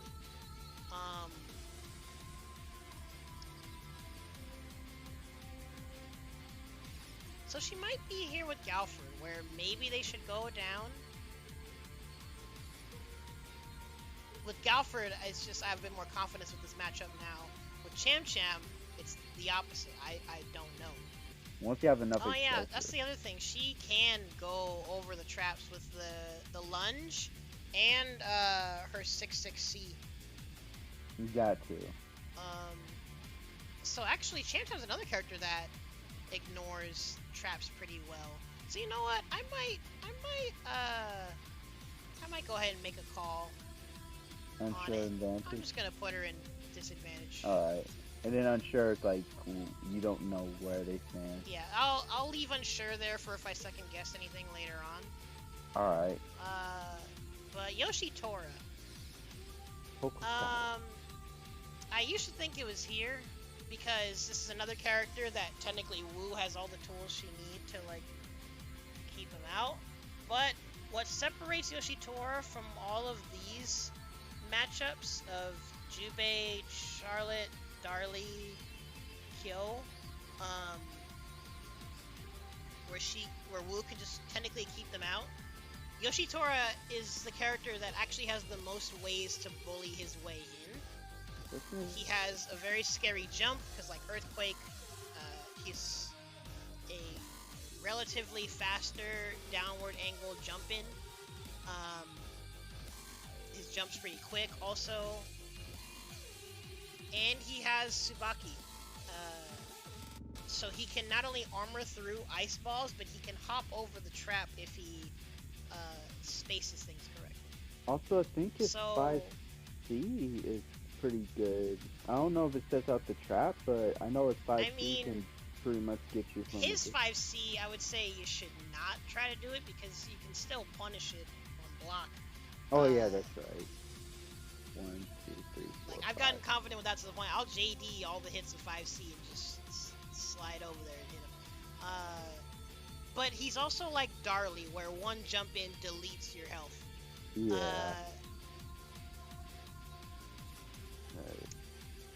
That is good. So I feel like people would probably put Yoshi here. But I feel like it's a similar matchup to Darli, where if the Wu is precise and can get the Darli or Yoshi to be impatient, she actually can time them out. She just can't ice ball as much because the risk of Tsubaki. She more so wants to stay at a range where the Yoshi is incentivized to jump, and you can call them out preemptively. Or JD the jump-ins, get them off of you, and then rinse and repeat until the Yoshi starts getting aggressive with their approaches. And actually, for those that don't know, against the Tsubaki, the armor command hop, Bubba taught me this a long time ago. If you see it and you're not in the middle of doing something, you actually can punish its landing. Oh, okay. So when you see Tsubaki, when in doubt, you want to grab him. Maybe, well, actually pushing a button Yep. can be scary because he might get armored. But you want to grab him the moment he lands. Yep. Because he's vulnerable the moment he lands on the ground because there's a bit of startup between him landing and him doing the slash. And if he doesn't do the slash, then it's just an empty Sugaki, and you can still grab him in that landing recovery. It's something I also lagged myself, and I was just like, oh, you can grab this? Oh, this Yeah. this makes it a little more bearable. Our region was getting cheesed by it so much, and then Bubba taught it to me one day in Porterville. Still catches you off guard because it can be hesitant at times to make sure your timing is right, or you just don't expect it. But either way, it's just knowledge to know. And like I said, matchups like Yoshi, Hao, and Darli, there could be a case made for them to go down to solid disadvantage. But I feel a bit more confident in these matchups, where these are matchups where Wu really can like bully them away. It's once they're in rage that things are scary. Right. Yeah, when he does like that hop at you, it can be scary sometimes because you contemplate for a second. Wait, is the slash coming? Is he gonna fake it out? Is he gonna just do a bunch of empty jumps? But if you see it and you're ready, you can get the Yoshitora to do it a bit less. At least do it less haphazardly. Again, maybe. You thinking? Yeah, I'll keep Cham Cham there. Okay. I think I like where these guys are for now. Genjuro. Oh wow. Wait a minute. Yeah, because I'll be honest with you, when I looked at the old matchup chart, it was basically slightly in Wu's favor, according to what they said in that matchup. Wu's favor? Yes, slightly. Really? Yeah, I'm looking at the matchup chart from the Google sheet, and it says I mean, it might be. This is another matchup where I haven't played it as much these days because less people play him. So my opinion of the matchup hasn't been able to change. But it's a matchup that feels basically like Charlotte. right. Actually, the matchup's mad similar, actually. You just have the command grab to look out for instead. Oh, wow. This matchup's super similar. They have a projectile they can try to zone with. Wu wins the zoning war. You can control ground space. Genjo's is not even that good compared to Hao's. He's Yeah, you only most use known it in the for mid-range, really. Or in the corner for pressure. He's mostly known for his DP and his Rekka. That's where I think he would be. Yeah, when you have ground trap, you eliminate the threat of Rekka, and then the Genjuro has to approach or just chill or just space of freaking yellow 5C. And actually, I can't even call it yellow 5C because he's a character that actually gets that option because his recoil game is so scary. So I don't know if I can put it here to where Wu dictates. Well, does Wu dictate the pace of the match as much as with Hanzo? Not really. Honestly, it's. Well, yeah, I guess you would. Because it seems like most of Genjo's options are you have to wait for that 5C. Well, yeah, his 4-5C does reach kind of far. But yeah. His jump is kind of like Jubei's speed, though, isn't it? Yeah, his jump is kind of. Wait, hold on. Is it? His Actually, jump? I forgot. The frame data has the jump speed. It should have the jumps. I'm looking at them right now. Oh, hold on. That's the wrong one. Oh, yep. Here it is. Wait, Darli's back jump is the fastest jump in the game? Well, you gotta keep it to account. This is other data that's probably not. I don't know if it's different since then. Well, no one's jump data has changed since the game's release, has it? I don't think so. Let's see. Jump speed is about Jubei and Genjuro are 46 strength. So yeah. So Genjuro has like the mid-tier jump speed. Yeah, Genjuro and Jubei, so they're about the same speed. So it's pretty much like it's whatever. Do you think he controls the space or do you not? I feel like it can go both ways, but it's going to It's be not slight. like, yeah, I don't know if it's like Hanzo where Wu shuts down the whole game plan. Cause If a Genjuro is patient, yeah, they can just chill. it depends. It depends on But who got the do life they get lead. anything from just chilling? It depends who got the life lead. So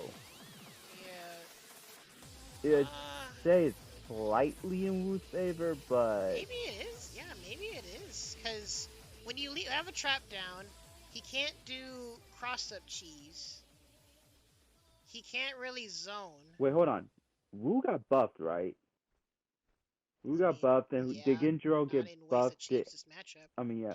Did Genjuro get buffed anytime for season 3? I did not remember reading it. I don't know if Genjuro's been changed in a substantial manner ever since he's gotten nerfed. Okay, so it could be. Yeah, I think it's more in slight. I think it's gonna be slight. Well, because regardless, the changes to Wu's tools haven't affected this matchup at all, except maybe her 2B buffs.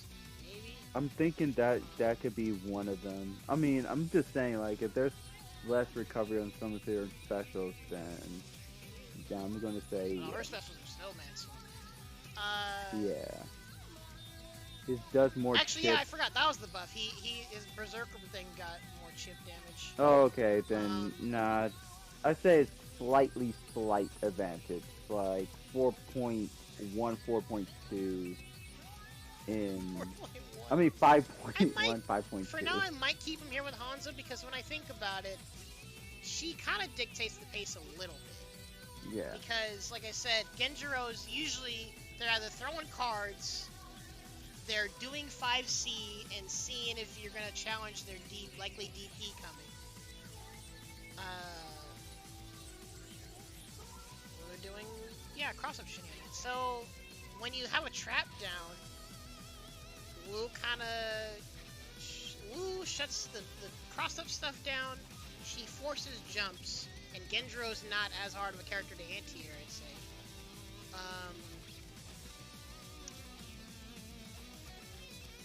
He really only hurts when, like, the 5Cs hit. Aside from that, he kind of just whittles away at you and command grabs you every now and then. Angel Freak with those 5Cs.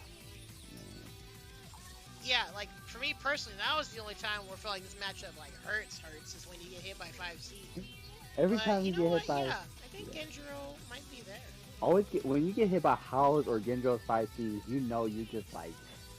It physically hurts. It physically hurts, and it hurts you mentally. You're like, oh, dang it. Jeez, man, you really had to do that. Alright. Iroha! Alright, now. Honestly, I'd rather do this matchup than the Iroha Mirror.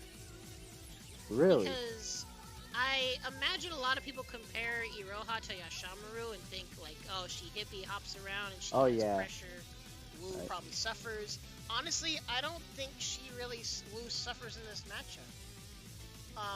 Because unlike Yashamaru, who can like actively punish Wu's zoning, Iroha doesn't really do that. She can jump around, and it's hard to anti-air her. Well, I should say can be. I think it can still, even if she does like a jump towards you in neutral jumps, she'll bait the lightning, and then she has to do like air DP, and then you don't even get knocked down. I don't know, but either way, I feel like Iroha doesn't punish Wu the same way that Yashamaru does, despite her aerial mobility. She can kind of ignore traps, but at the same time, if you keep a close trap to you, it kind of keeps her from hitting you, and she kind of has to go for crossing you up. Because the only way she can ignore the traps is if she has space to hop over them and get past them. If you have a trap like right in front of you and you just stand your ground, if Wu gets in and approaches, she has to hold that trap or do a DP.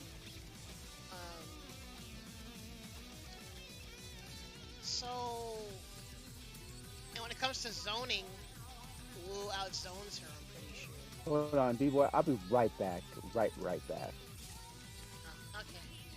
Um. So honestly,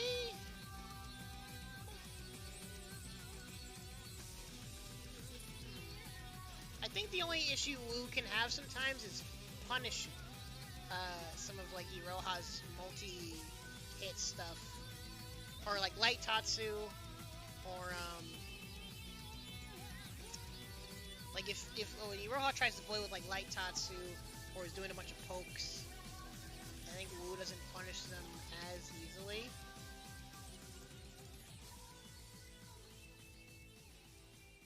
I don't know. I feel like the default for me is even, but I'm trying to think of what Wu has to be scared of besides pressure. Because once Iroha does get in, it's high low city. Um,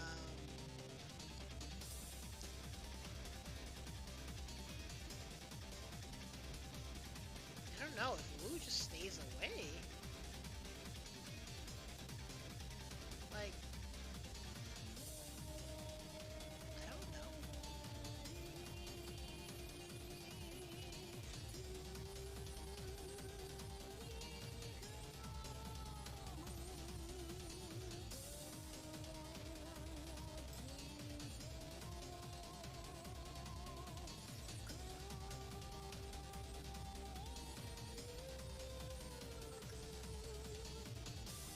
I'm gonna put it here and see if anyone kind of controversial. It's probably even. For now, though, I'm gonna keep it here because I'm trying to think of if Wu really has to be scared of her. If you keep a ground trap down and try to police the air to the base of your ability, and then if not, you just try to get away and make Iroha chase you down. What does Wu have to be worried about? I don't know.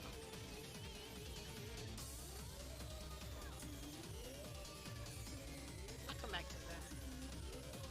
Gongsun, oh boy.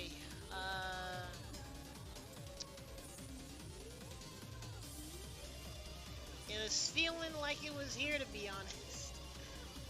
I don't know if it's as severe now because Gongsun's a little more committal than what she used to be. She got nerfed, and it's another matchup that I haven't been able to gauge as much because not as many people play her now. Um,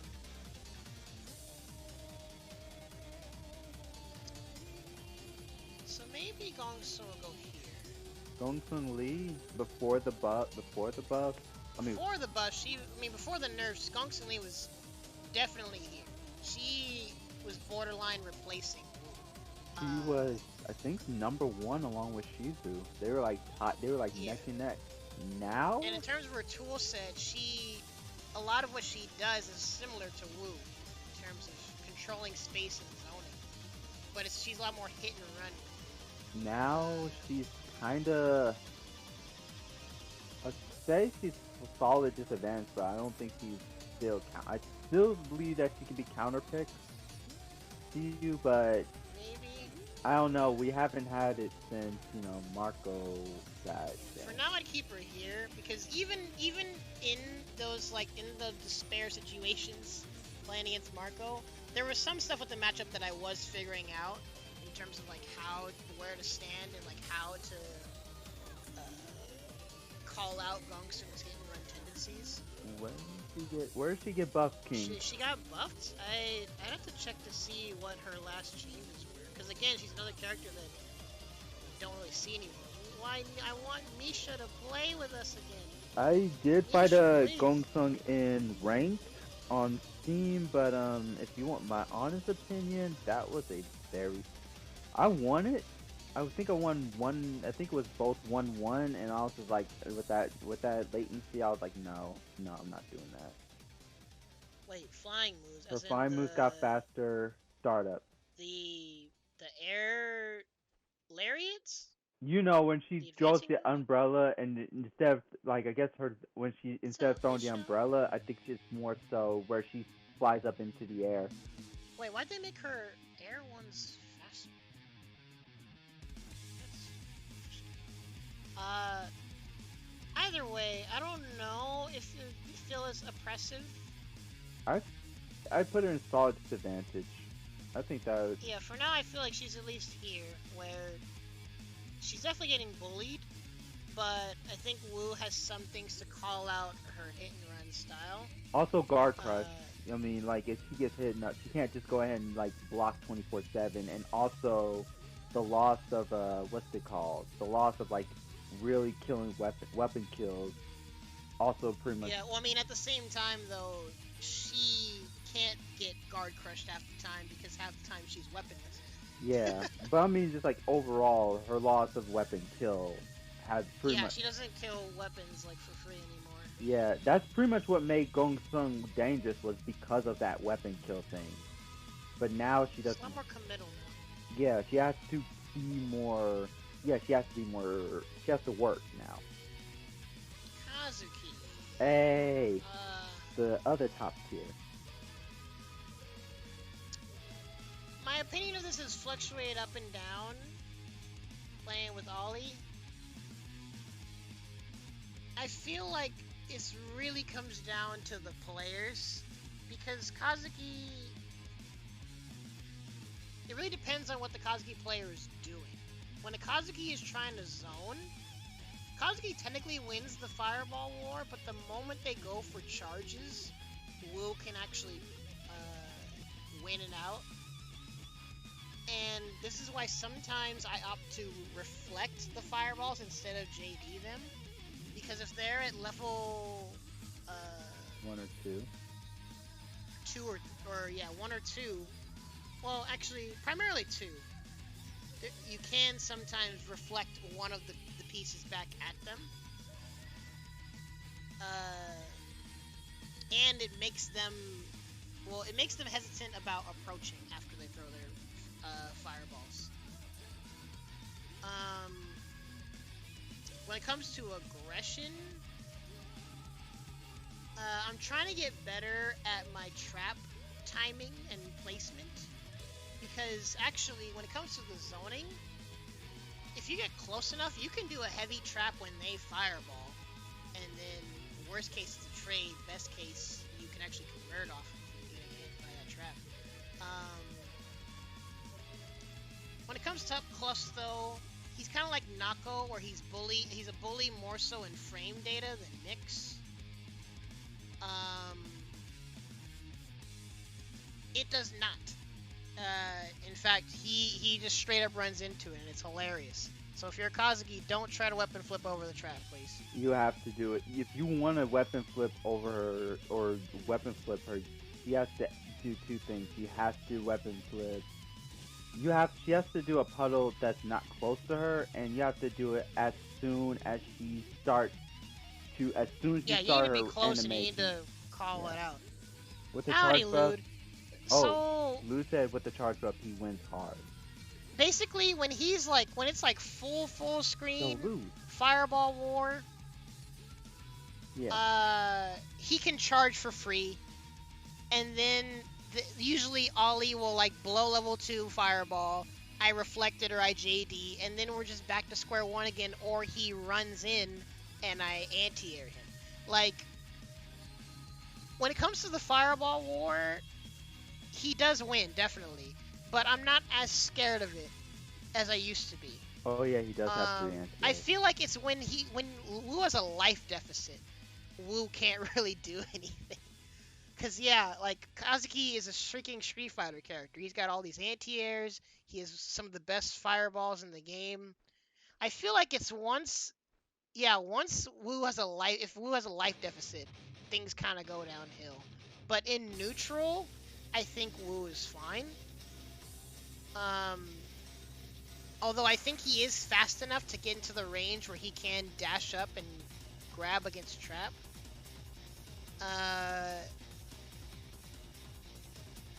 Is this solid disadvantage? I'd say still stay solid. But if you feel like you think it's slight, I say go on ahead. If you feel comfortable enough where you think it's slight, Uh, I agree. I I'll don't like feel as confident about the matchup now like I do with Galford. so Kazuki is a matchup that I'm used to, but I don't feel like Wu doesn't feel empowered in it at all. also don't It's worry. probably at least saw a disadvantage. I definitely don't think she needs a counter pick. Yeah, I think it's down here. It's definitely a solid disadvantage.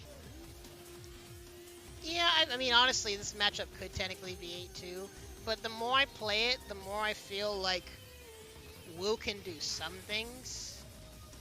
It's really about your positioning and getting the Shizu to be hesitant about blowing SSM. Because if you're like full screen and they aren't like ready to SSM, it won't hit. And then you blow your SSM and then it's party time for Wu to some extent. So that's why I don't feel like it's horrible. I don't think it's that horrible as much as I used to think.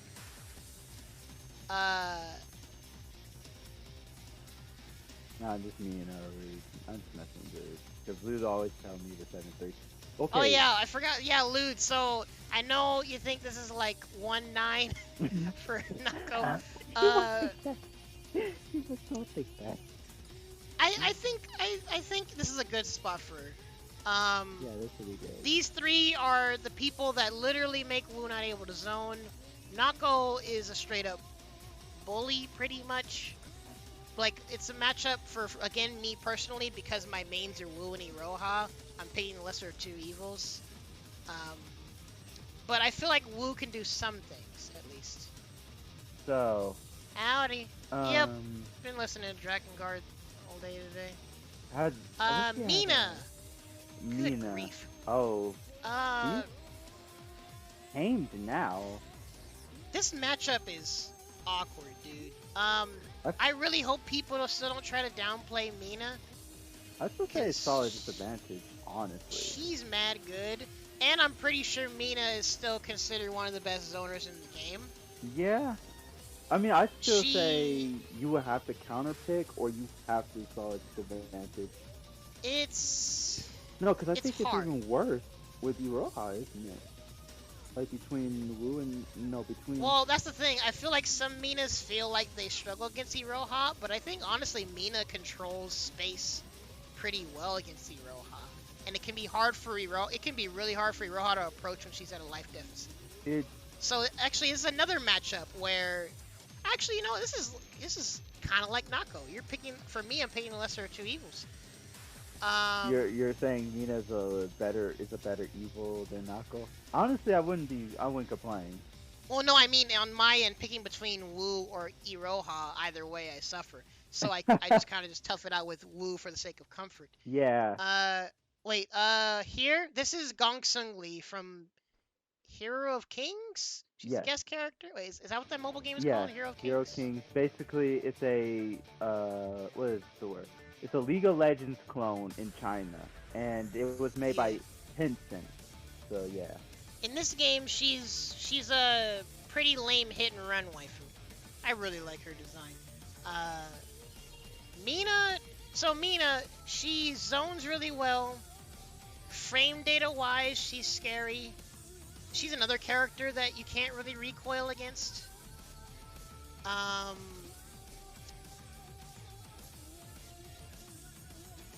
Anti-airing her feels pretty hard too, actually, because of her freaking jump C. So she might go here too. Oh yeah, that's the other thing. So Mina, not only is her zoning really good, her anti-zoning is really good too. My game plan against her is usually set a low trap as soon as possible. Because then if she's shooting arrows, she has to shoot low arrows. Also, her reflect is... But her projectile reflect can actually absorb the trap, and then I have to look out for that. And so this is a matchup where I'm probably going to play Iroha from now on. Rimu! Okay, this one is in the... Minimum here. Minimum there? I think Inazuma feels like it might be here. Yeah, he said. In but season I'm 2 pretty Saw sure Japan.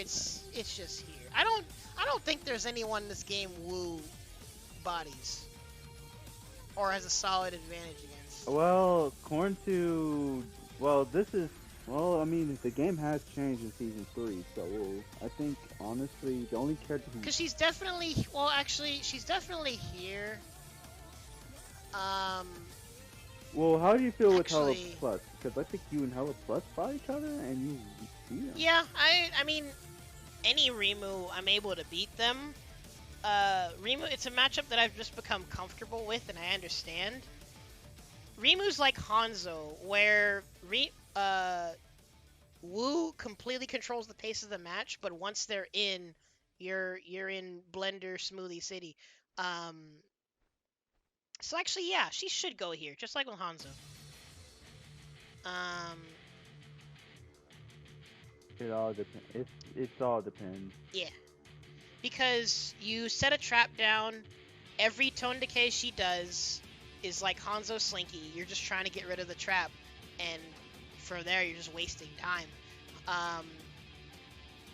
Rimu, she can be harder to anti-air, but at the same time, when she's on an ice platform, you can just run away and then go back to zoning again. It's only when you get cornered that this matchup is scary and snowballs like terribly. But at the same time, she's also another character that you can't recoil against.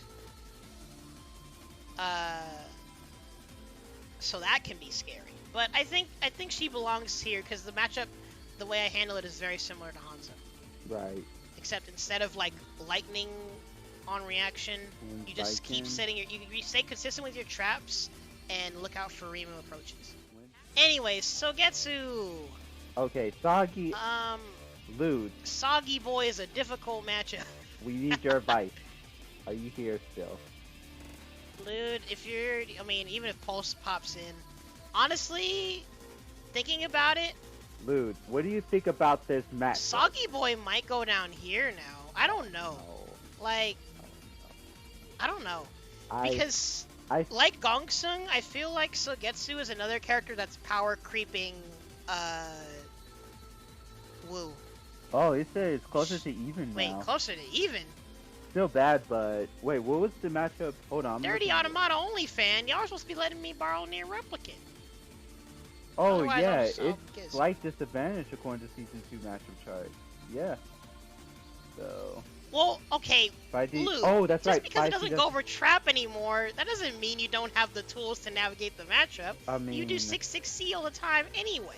I mean, it's kind of... And I'm pretty sure Wu can't punish that. Well, actually, no, Wu can. You need to be ready, though. You have to do 6-6D on reaction. I kind of agree with Luke, because, like, that 5C was basically how he got that slight disadvantage to begin with. No! What the frick? So now losing a tool is going to basically hurt you. No, but here's the thing. First of all, you shouldn't just do 5C over the trap because it's there. You're supposed to use 5C on reaction when you see her lay the trap. So if you see her lay a close trap, actually, no, even before the buff, if you see her lay a close trap and you do 5C, it would probably trade either way. But mainly you want to use 5C, or you would want to use 5C for when they place mid trap and you want to just go over it. But I'm pretty sure I'm pretty sure Sog's run speed is fast enough to dash up when you see trap. Right. But on the flip side of that, the main reason this matchup scares me now is because, well, actually, I just realized, of course, Lou would be saying these things because Lou's a more aggressive player. But I'm thinking about it in terms of his zone control, his space control toolkit. Give Shiki a cane. Sog controls space really well, and you basically can't zone against Sog. Oh, because he can just pillar at any time. Oh, Phantom did show me I have a lot to learn with Sougetsu, because I did beat Sougetsu in a Switch tournament, in a Switch just in case supported tournament, but Yeah, after fighting Sougetsu, Give Shiki a Kaine. Oh, yo, I'd pay money for a freaking Kaine skin. I'd pay money for any cosmetic stuff in general added to this game, but SNK doesn't want free money. There's SNK no... don't. You know what? SNK don't want free money. That's fine. I'll get free money by giving you guys skins, if I can figure out how to do this Unreal Engine stuff. Well, we'll just all need to... Everyone, we're gonna link Bubba's Coffee, or Ko-Fi, whatever it's called. Have him mod more stuff into the game. I'll help mod. Shoot, me and Cynthia and Bubba help each other. I mean, what? 2, 3 of us are in California. We can all just meet up, practice, go ahead and do this together, kill everything in one stone. Cool. Lude, I don't know, Chief. I feel like Sog has to go here, because unless Wu gets the knockdown first, Wu really can't get anything started. And she can't really punish Pillar unless she's mid-screen. Hold on, how many characters do we have right now in this game? Hold on, I'm gonna check. Like 30 something? Hold on. 1, 2, 3, 4, 5, 6, 7, 8, 9, 10, 11, 12, 13, 14, 15. Oh, 16, got you. 17, 18, That's what you mean. 19, Okay, I understand. 20, 21, Yeah, this is a matchup where, well, 29. I feel like it's probably here, but for me personally, it's here because I'd rather just play Iroha. Actually, honestly, maybe it should just go. Should it? I don't know. It was 3-7 before the. I feel like it's not as bad now, but at the same time, I'd rather just play Iroha. So you want to say probably counterpick? Wait, no, Wanda, this is a matchup chart. This isn't a tier list. If y'all want it, well, if you want me to do a tier list, off of my thoughts, I could do that after this. But personally, I would want to see the tier list after this gets updated and we do an objective tier list off of the matchup results. Yeah. But Shiki's good. Shiki's mad good. Just no one plays her lately. Okay. Yeah, Lude, I think I'll keep him here. Well, I don't know. Actually, Lude, what do you think? Do you feel like Wu is better off counterpicking against Sog? For me personally, actually, this might be another matchup. Just like Nako and Mina. Where you could top it where you, the two characters that I play are going to have a tough time regardless. Well, I mean, then again, you fight people like me. You fight me, Dastan, and Flunk on a dang near day-to-day basis. Well, because for Nako, I play Wu out of comfort. Mina, I tried with Wu. I really should just play Iroha if I'm being real. Sougetsu, it's hard to gauge, because Sougetsu actually can keep Iroha out of the sky pretty well. Both are fair, 4-6 or 3-7. So it's your call in this case. I think I'd have to maybe put him here because, actually, I forgot. I had mentioned in passing to Pulse, Sog is actually a matchup where I'm considering playing Shiki. Oh yeah. Instead. I heard you talk about that. Maybe that's what I should do for. Can you still play Shiki? If you need like some point, if you need help, there's. I like Shiki. I mean, I still run her mix that I've labbed a long time ago, and her fundies all still apply. All right. Well, okay. So the thing about this game, like I mentioned, I'm pretty sure it's balanced to the point where everyone is viable and no one's dysfunctional anymore. Shiki's not dysfunctional anymore. Sog's not dysfunctional anymore. Wu is considered to be struggling, but she's not dysfunctional. And personally, I don't consider Wan Fu dysfunctional at all. Okay. I was like, damn, that's a name. Oh yeah, you mentioned Wan Fu. I think Wu has advantage here. Might be solid advantage, to be honest. Well, actually, no. Alright, hold on. I'm pulling up the League of Legends right now for collab character ideas. Oh yeah, his WT goes to a specific angle. I forgot. It's like Tam Tam's. Let's see. I don't know if this is Wu's only solid advantage, but basically, Oh shoot, there's also Scrub if Wan Fu is like mid to full screen, he actually can just heavy pillar toss if Wu tries to zone. Ooh, they should put Master Yi. Wan Fu? Master Yi. Wait, what? Yeah. King Fossil, wait, are you talking about when the pillar's already... Yeah, because once he throws the pillar, I'm pretty sure it doesn't stop. And that's the thing, you have to do high ice in order to trade with it. And that's what I'm saying. If a Wu does mid ice or they lay a trap, like if he's actually I'm pretty sure it doesn't even have to be mid screen. He can do actually I probably should have been the one using Wan Fu. Frick. Let me see if I can record this. Oh hell yeah. Ah, I forgot about the cross up. Ada. Howdy. There we go. I was waiting for it, bro. I was waiting for that. I dreamed actually, about that. So the thing about Wu is, in general, if Wu gets a trap on your weapon, it technically should be GG's. Actually, no, I take that back. I've come to find out that sometimes some weapons you can still pick them up for some reason, even when the trap is like right there. It's really weird. Like, people's feet will be on the trap and they still pick up their... I'm about to go on a rant. Anyways, but the thing about pillar tosses is it's actually plus. So it can be a risk, but at the same time, he still... Well, unless you... Actually, if you stance break, that could be scary, because your stance break might whiff. Who is it? If he crosses you up. Who has joined us? Who has joined us? It is a crow. Hello, Crow. Oh, hello, Crow. So I don't know, King Fossil. I think the pillar toss is pretty okay in this matchup if you choose your moments. And that's what's making me contemplate whether or not this matchup is slight advantage or solid advantage. In fact, well, the tier list I'm using doesn't have Amakusa on it, but then again, he just came out and no one, like, he's a matchup that I haven't gotten any experience with, like, really. I played a little bit of matches against him, and I feel like I feel like Wu wins the zoning war. But it's hard to say if she wins the matchup. Interesting. I don't know, but either way, it's something I would need to experience more. Hold on. So Wan Fu, he might be the border.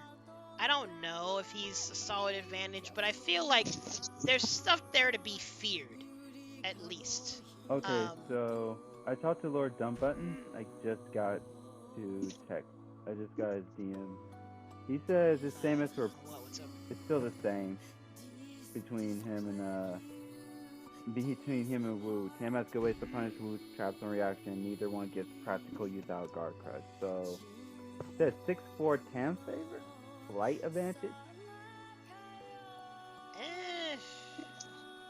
I don't know. On principle, I gotta keep Tam Tam with Shizu and Shiki, because these matchups, like I said, they are the matchups where Wu literally can't do anything unless they aren't ready to punish. After you block, right? After you block his jump C, right? You can just go into lightning, or you could just go into Oh no, I'm not even talking about his like high-low stuff. You're talking about I'm talking about his SSM. Okay, I see what you're saying. His high-low is, in fact, like I said, I've labbed stuff of like how to deal with Tam Tam pressure.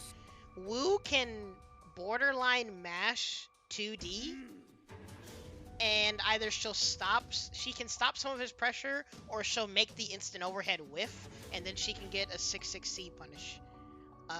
Lightning, you can get fancy and do like a whiff dash, whiff cancel, just do 6-6C.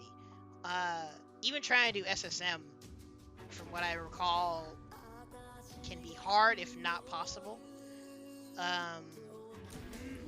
But yeah, I gotta leave Tam Tam here. It's a matchup that can be really awkward, especially even if SSM isn't happening. You have to basically take a skull or two to get a knockdown, and then you kind of try to bully Tam Tam. I see. Ukyo. Oh, we. Let's see. I think it's even. Pretty sure it's even now. Oh, because of his loss of his tools. Well, no, he still has his tools. I'm his talking about the loss of his slide knockdown. Yeah, his slide getting nerfed technically wasn't really a factor in the matchup. It was more of a happenstance because technically the main thing that dictates the pace of this matchup is Wu's trap. But it doesn't dictate it like these matchups where she negates their tools. Her trap is the one thing that keeps the mix from happening. Because basically, round start, Ukyo's gonna try and get a knockdown ASAP, but if Wu blocks it, she can get the knockdown, set a trap, and then everything is on pause. Like, you guys have probably seen, in fact, commentators always seem really bored when me and Ghost or me and Genosuke play, because that's how the matchup is. Wu sets a trap, and Ukyo literally just sits there right next to the trap and just waits. If Ukyos are on point, they actually can just wait for when Wu will reset trap and then do 6-6C. Ghost has managed to do that sometimes. So maybe it's here as Ukyos find out more stuff. Because technically when Ukyo's in rage, Wu can't do anything.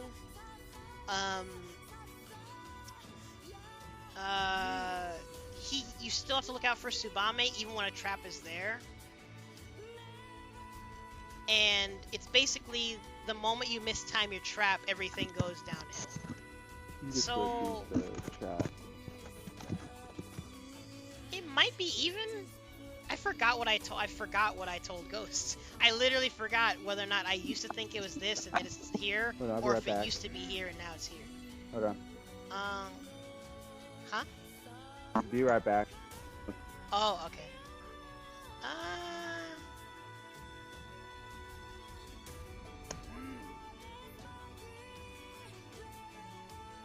Is it even now? Because the mix still hurts.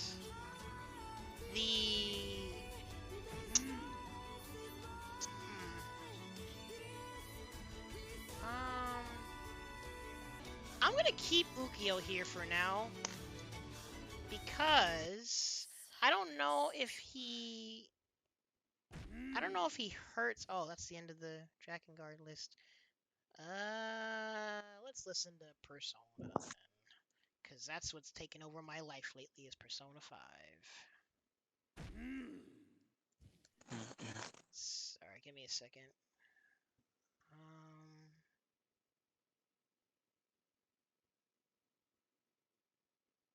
Yeah, let's do this.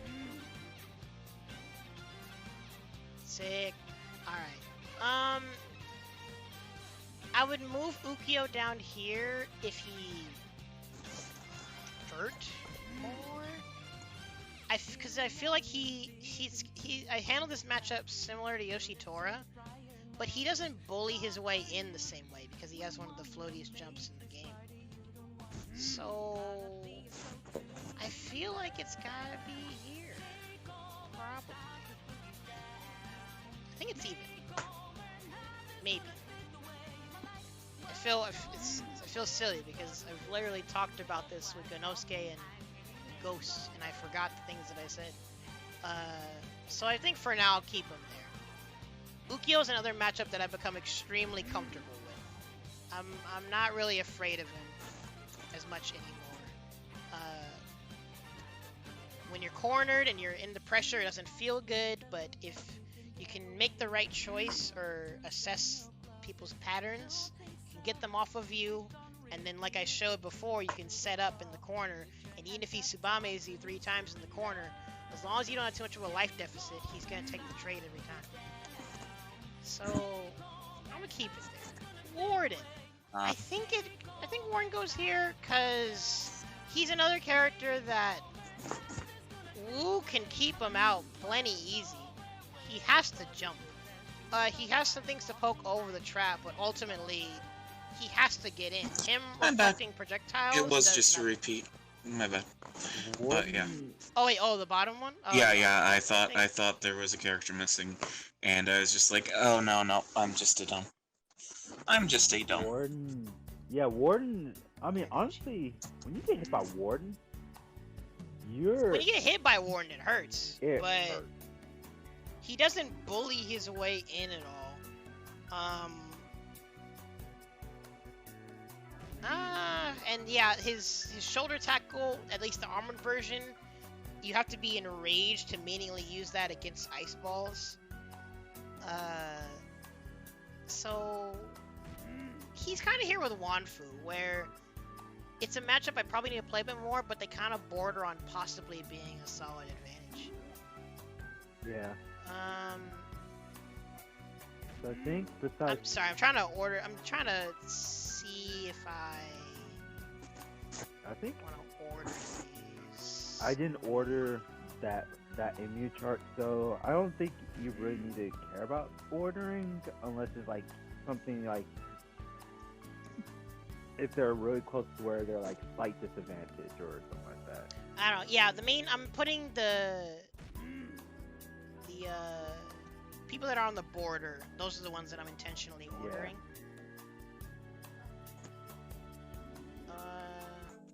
Well, actually, what I probably should do before I go is do a comparison to other people's thoughts. So I'm gonna leave mine here probably, but let's see what the culmination of the last time people did the matchup chart, how my thoughts compared.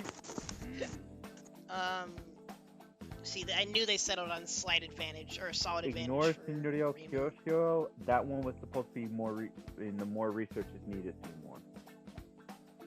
Okay. Genjuro, slight advantage. Rimururu with solid advantage. Yep, Darli and Hao hit really hard. Our opinion of Sog has changed. Nakoruru. You said Nakoruru was definitely 4-6. Now it's 3-7 still. Yeah, because keep in mind, Nako actually did get buffed. Oh, she got buffed to ridiculous degrees. Now me and Dustin are winning tournaments. Well, Dustin more than me, but I want to talk to Guzman and see his thoughts on the Iroha matchup, because again, I'm trying to like think about it. You're thinking And, about like, it with Nako? No, for Wu and Iroha. Like, what does Wu have to be scared of? This is something you have to sit down with Guzman if they get the when. For me personally, from the times that I have played against other Irohas, I feel like Wu can control space pretty well in a way that how Iroha navigates around it is honestly pretty committal. Right. Because again, if you keep the trap in front of you, Iroha can't hop over it because she can't get past it. And if she's jumping, Wu at least has some things to police the sky. And she can maybe try to bait lightning out of you, but she doesn't get that big of a punish. I don't know. What else? We definitely got to. Also, this was also when Hanzo was underexplored. Shiki's still not being played that much. Gongsung's been nerfed. Don't feel like the matchup was as oppressive anymore. Charlotte counterpick. Charlotte can be a bully, but I really feel like if you stay at the mid-screen range where you can at least see Charlotte jumping, you can try to anti-air her. Honestly, mainly with either counter or doing air-to-airs, because trying to do lightning can be risky.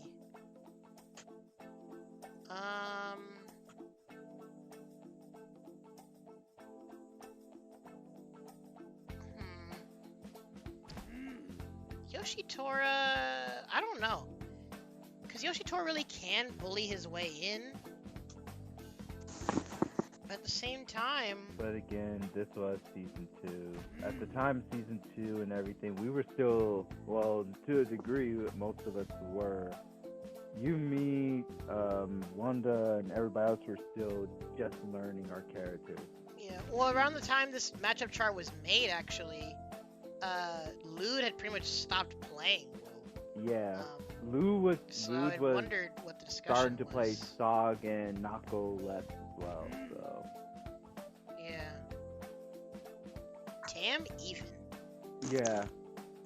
Wonder they came to that I conclusion. think it was Lord... I don't remember, but Lord Dumbbutton told me. Probably Scrub Cybot too, also, because I think that was around the time before he started playing. He was playing Wu at the time. Mina? He was still playing. No, he was playing Mina at the time when this. Wait, when did we do this chart game? This was around. I thought this was the well, I thought it started in the middle of season. No, this was had to be season. This was not season 3. No, this wasn't season 1. This was the season 2. I just don't know when we did this. Because I thought they started this around the time that Shizu came out, and then they revisited it again. Oh, okay then. Right? I forgot. I don't know if those streams are archived, but either way, honestly, thinking about it, doing comparisons like this, it's interesting to see. At the same time, it might be kind of flawed because some people haven't explored certain characters in a long time. Some characters just aren't being played as much anymore, so like matchups haven't been discussed.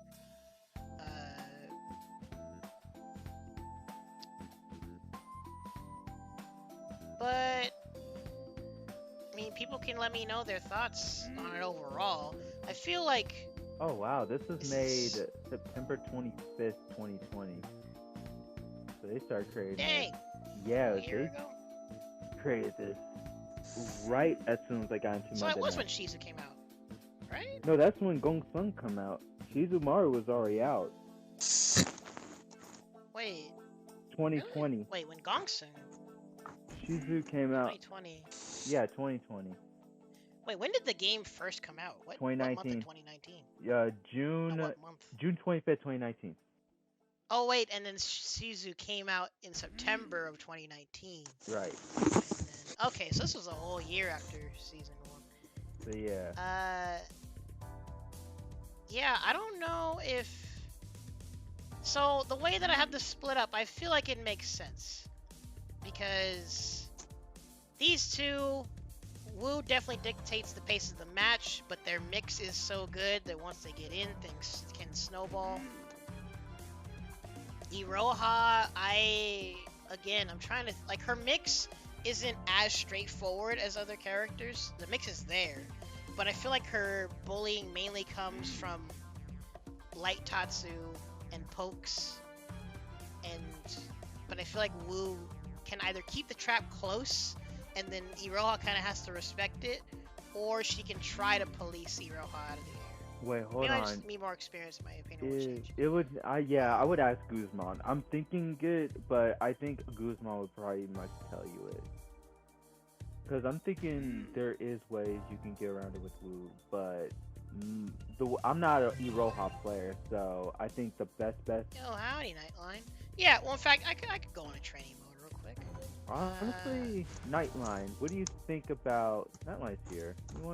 You want him any pointers for the Charlotte matchup? Charlotte, I could understand it be moved down to here because she actually is one of the harder characters to anti-air. Mm-hmm. But I feel like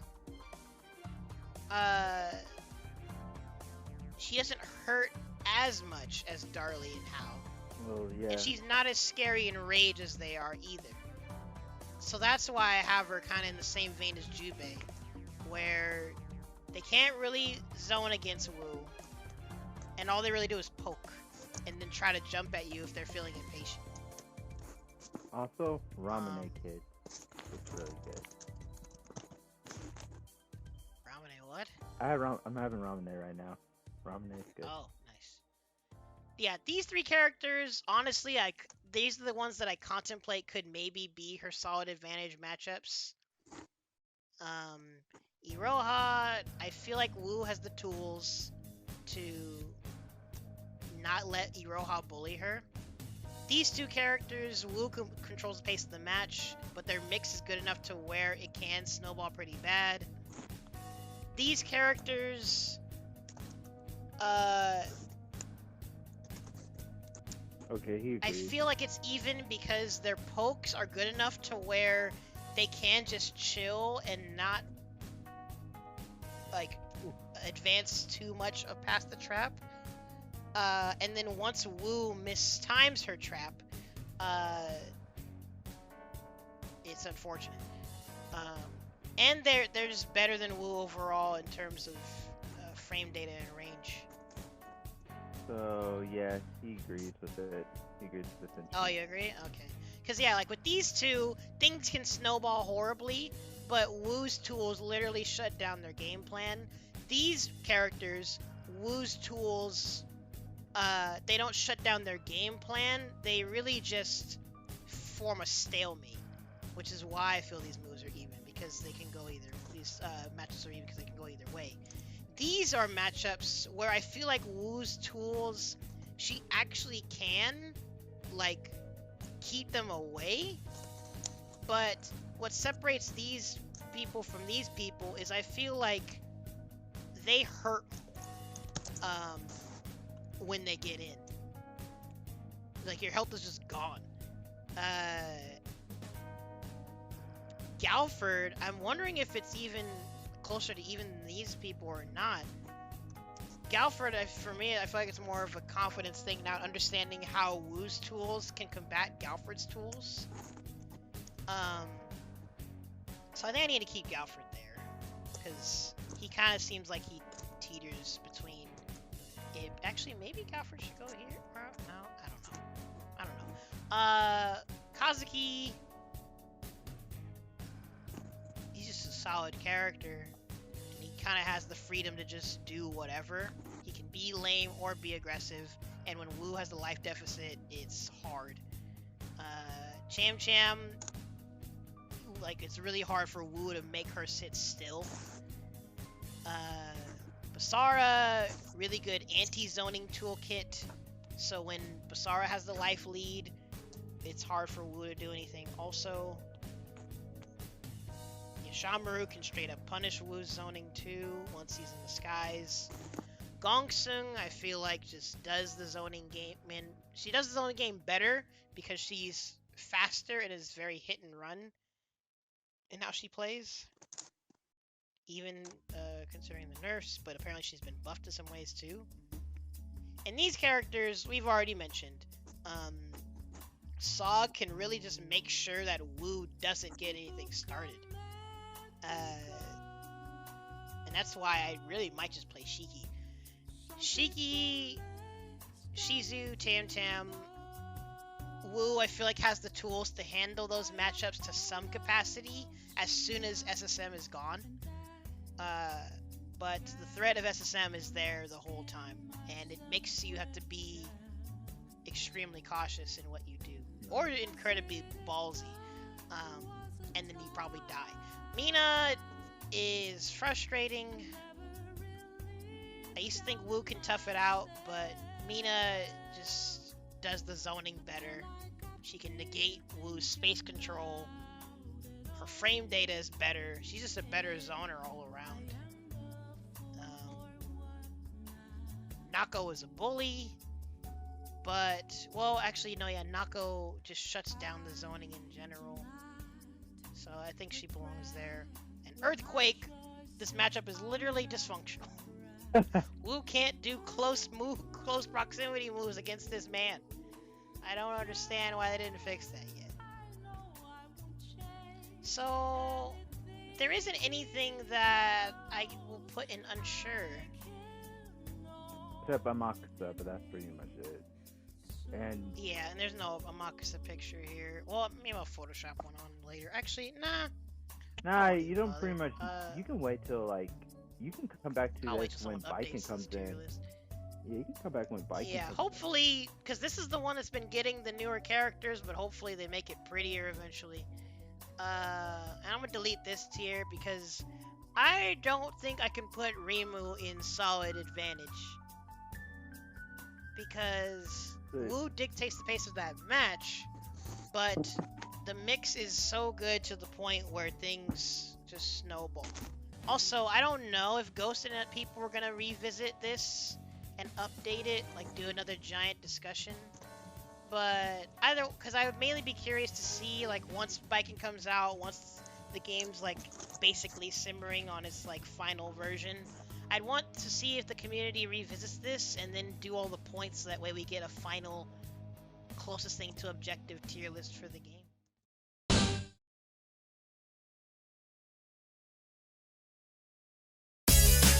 Thanks for watching. Hope you had a chill time. If you like me, be sure to subscribe. If you want more to see, check out what's next to the Chibi. Tourney footage, art stuff, gaming streams, maybe eventually guides or other things, we'll see. You can also check out my social media as well as links to anything else that I may have mentioned in the description. That's all for now. Laters.